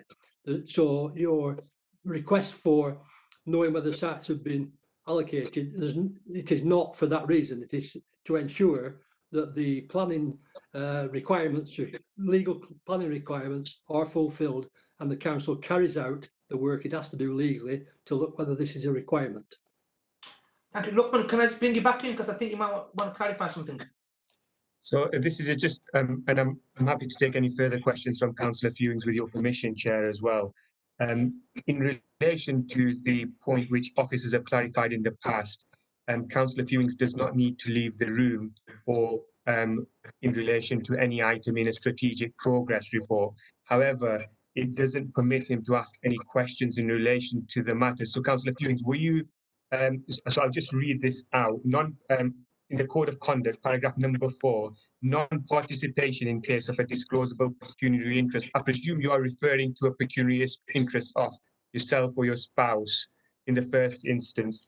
And if that is correct, then you must not participate in any discussion of the matter at the meeting. You must not participate in any vote on the matter at a meeting. If the interest is not already registered, you must disclose that interest, but that's already been registered. And if the interest is not registered and is not the subject of pending notification, you must notify the monitoring officer of the interest within 28 days. Usually, in addition, as stated in Council Procedure Rule 20, you should leave the room where the meeting is held, except when it applies to strategic plan progress reports at full council, which this is. Yeah. So are you asking a question in relation to that? Because you can't ask a question, but you don't need to leave the meeting at this point, and that's what officers clarified in the past. Okay, just to answer the question, but first, I've raised this before at the I think it's item 3 or 4, and I've been told that I don't need to keep raising it, so that is why I did not raise it. So it wasn't about leaving the room. My question is in relation to that street, but obviously we're not voting on this and we're not deciding anything about it. It's a question of fact about things that have already happened. But unfortunately, as the rules are drafted at this moment in time, you can't participate in any discussion of the matter at the meeting. That's what the council rules say. So I'm just clarifying what the rules say. And that's fine. I just going forward, I will just always declare it because I've been told not to do it in the past, and I've come unstuck now. So I will declare it at the beginning of every single meeting. Thank you. I don't think that's the question here, Councillor. It's not about you having to declare it. It's not. You can't participate in any discussion in the matter. There are two separate things. But he's accepted it. He's accepted the fact that he understands that you can't discuss anything as a discussion, and he doesn't have to leave the room, but he can't discuss it. Let's move progress. Is that okay, Councillor Field? Do you understand what Luckman's saying from a constitutional point of view? Yeah, but if I declared it at the beginning, then I could have been informed that, and we could have avoided all this hassle. Okay, but just for future officers, can I just request you to have a very clear, clarified address to Councillor Field outside this meeting to ensure he's well advised and guided in these particular issues. Can we now move? Councillor Thatcher's withdrawn his question, so we can move to Councillor Foster. Well, it's on page 96 and it's PR4. It's what Councillor Shaw was asking about, the Gypsy and Traveller site. I'm quite confused now in the sense of I did think that we'd done all that research and survey, etc., what we needed to do, and accepted that we did need a Gypsy and Traveller site within the borough. Because my ward, the ward I represent, of course, often has illegal gypsy camps set up by gypsies and travellers who come into the area. And so we really need to move on this issue for the residents of Burnley, because it does cause a lot of disruption in communities and also does affect community relations within the town. So I'm just a bit confused as to where we are with it, because you said now we don't need one, or I never said that at all. I didn't say that. I said we are complying with government regulations regarding DPDs and SPDs, and the council, the planning department in the council, have to abide by the government rules. And these rules state that we have to constantly look at the situation whether we need or don't need one. And it's as simple as that. This has got nothing to do with putting. I've already answered. Councillor Shaw was saying. I'm not going to repeat it again. Can you please hold yourself? Can you let Councillor Foster finish the question, then you can come back properly? Well, my question was, my question is, are you saying that we do not need the evidence complying with the government is saying that we do not need a Gypsy and Traveller site here in Burnley? No, I haven't, because we haven't finished the report yet. We're working on the reports now in the department.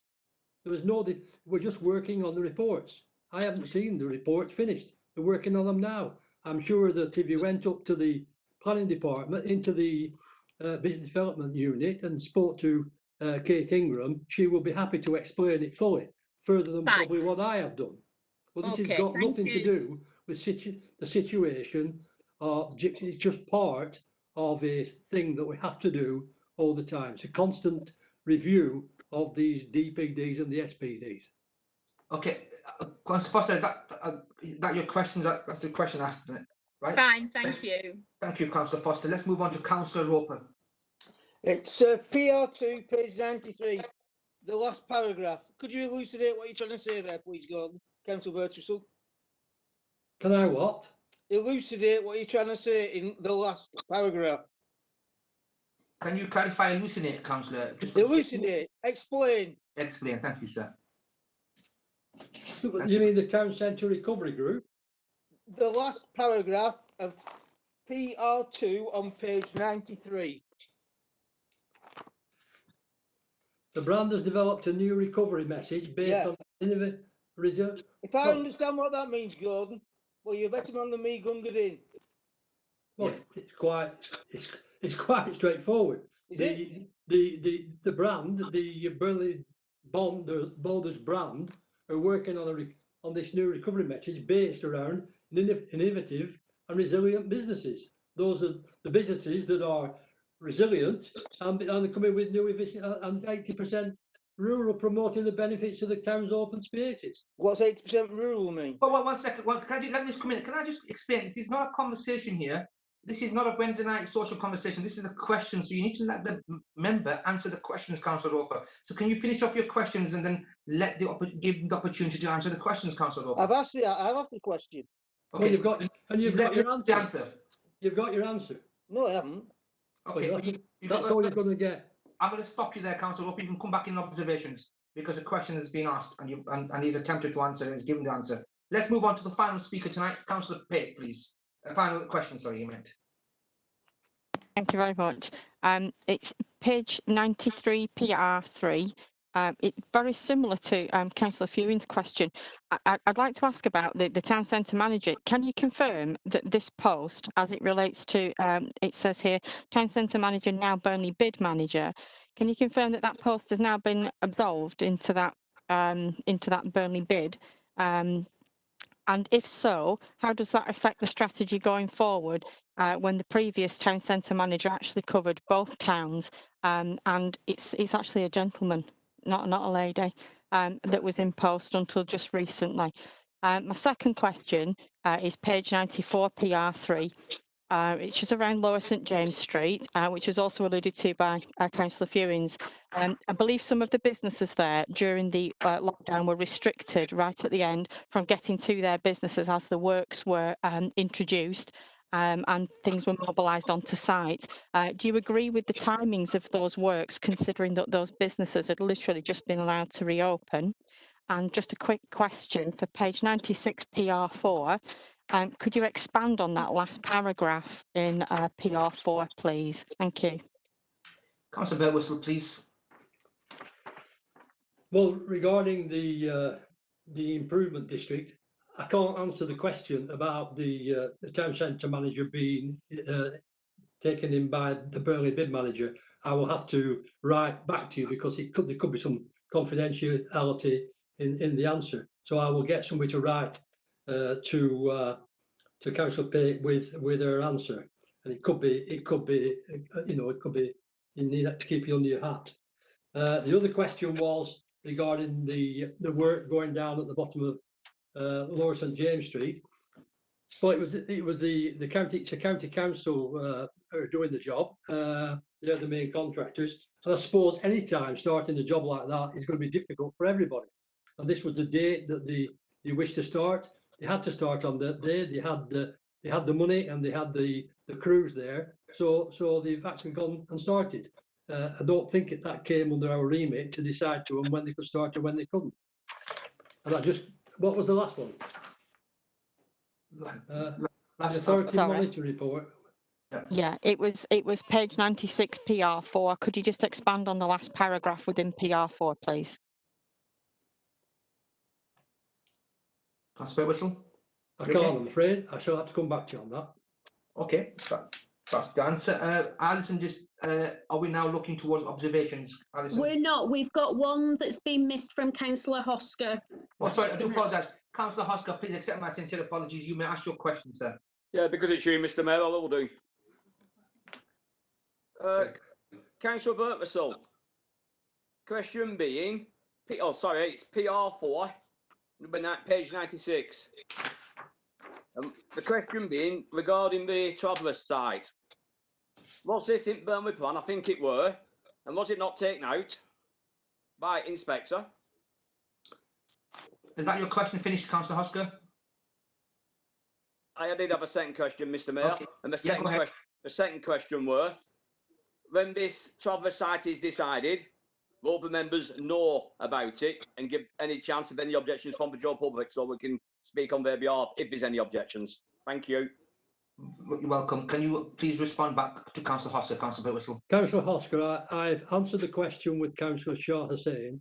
I've also answered the question with Councillor Foster. My answer is exactly the same to you. This is regarding the DPDs and the SPDs that the department have to go through to ensure that the keep the paperwork and the programme of works and future works in Burnley and the future development of Burnley in line with government guidance. It is not anything to do with now choosing a site for a gypsy site. It is nothing to do with that. It's to bring these documents up to date.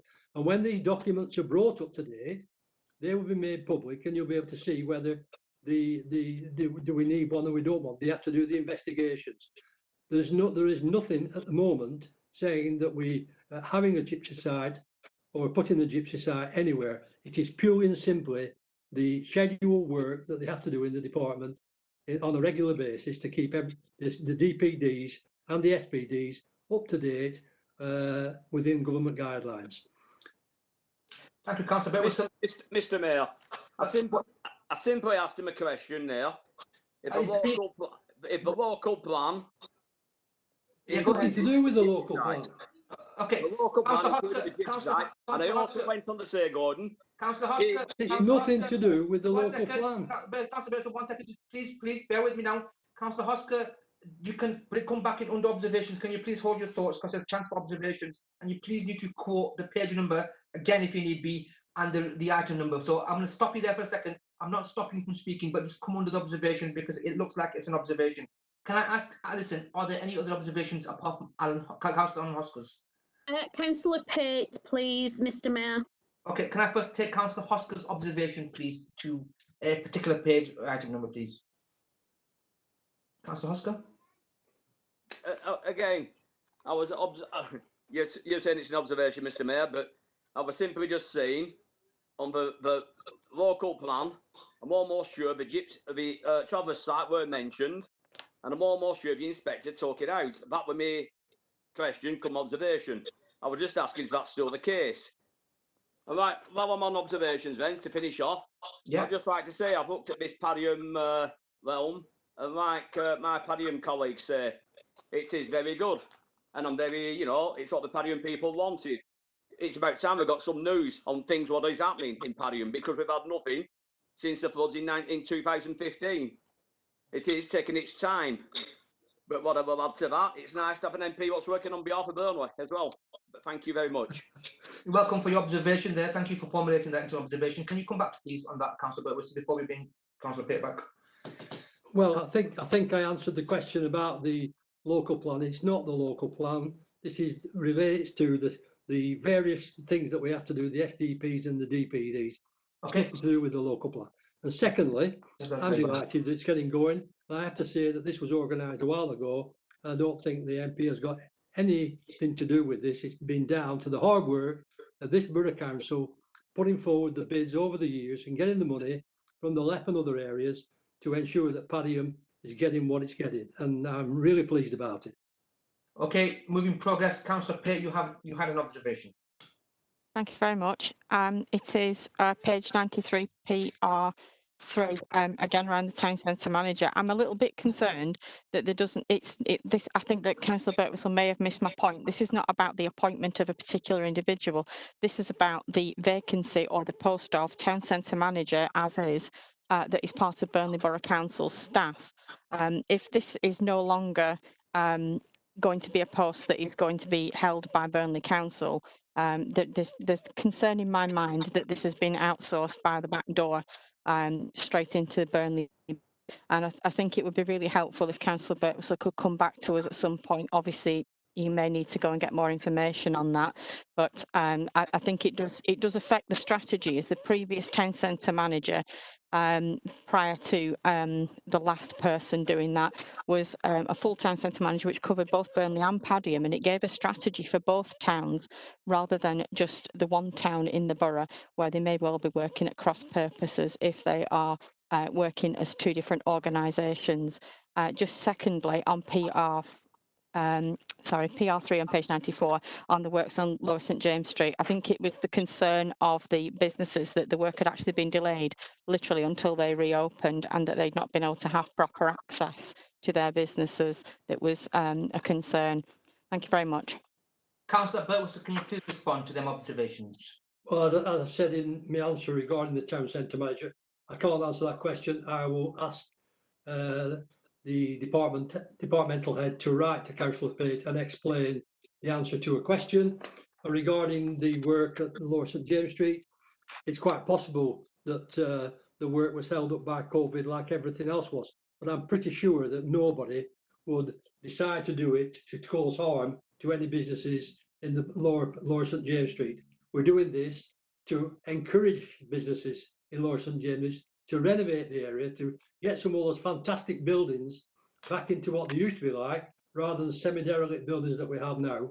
And I look forward to that being finished. It's a long project, it's a very expensive project, and hopefully that will extend the businesses from the town centre down Lower St James Street and bring prosperity into that part of the town that hasn't got it now. And I look forward to it happening.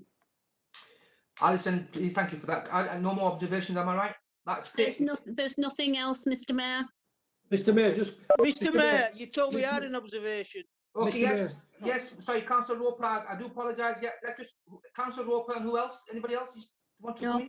No. Okay, Councillor Burwell, can you come first before Councillor Roper? Do you want to come back on something, Councillor Burwell? Mr. Mayor, I would just like to say a very brief thing about the university coming to Burnley. But what I would really like to congratulate is Burnley College. Burnley College have been absolutely fantastic over this pandemic and this shutdown. And the college, I'm pleased to announce, is full, and they're now embarking on a major expansion at the back of the college so that more young people can be trained in Burnley to do skills of the future without having to leave town. And I pass my congratulations and the council's congratulations to the management of Burnley College. You're going to say something about the university then, Councillor Bitwhistle? Or you Well, we know about the university. Everybody knows about the university. The college is like the poor relation. Well, as far as I'm concerned, they're both the same relations. Okay. Councillor Roper, you're quite right. You had an observation, Councillor Roper. Please go ahead, sir. Well, I don't know if this is an observation. PR2, the last paragraph, I might be thick, but can Councillor Birchall, Mr. Mayor, explain to me in simple terms what he's trying to say in that last paragraph? It's a question, but I'll accept that because it's a last observation today on this. Well, I think I mentioned, I think I told in his question that Councillor Roper just need to read closely into it and understand that the brand are trying to encourage innovative and resilient businesses into the borough. And we understand that 80% of Burnley is rural, and we need to expand businesses into the rural area, which includes recreational opportunities and other businesses that create wealth for the people of Burnley and create wealth for the people that invest in the town. Okay, I think it's quite straightforward. I don't know what. Well, you said that's better than what you've got. Councillor Roper, look, I give you the benefit of the doubt to bring you back. Yeah, but he's insulting. No, well, let's leave it there. Look, he's given a response to your observation. Let's leave it there now. He likes insulting. Well, I haven't insulted anybody. Can you please can you finish this? We're getting quite late. You've been very, very patient. Well done to everybody. But let's leave it there, Councillor Roper. Your feelings are noted, and your response is noted by Councillor Burwell. So we're going to now gracefully move over to item 9. If Mick Cartledge is still with us. Yes, Chair. That's good to know, Mick. Item 9, questions, understanding order number 10. None have been received, Mr. Mayor. Well, all I can say to everybody watching tonight, thank you for tuning in. I hope you and your families are safe and well, and councillors, I hope you and your families are safe and well. Thank you for your patience and cooperation. Can I just say something, Mr. Mayor? Sorry to interrupt, I can't do chat. It was just to say, I think we have to pass on our congratulations to all of the democracy officers. They have done a superb job under very, very challenging circumstances tonight. Yeah. I think we should all unmute ourselves and give them a big clap. That's what I'm going to do, definitely. Councillor Foster, you spoke on behalf of everybody in thanking all the democracy staff. In particular, I would like to single out Alison for her work, and obviously Melda and everybody, Catherine, for coming in. But let's finish off there. That concludes the business for tonight. Stay safe. Good night. God bless. Take care. Bye-bye. Good night. And you. Good night.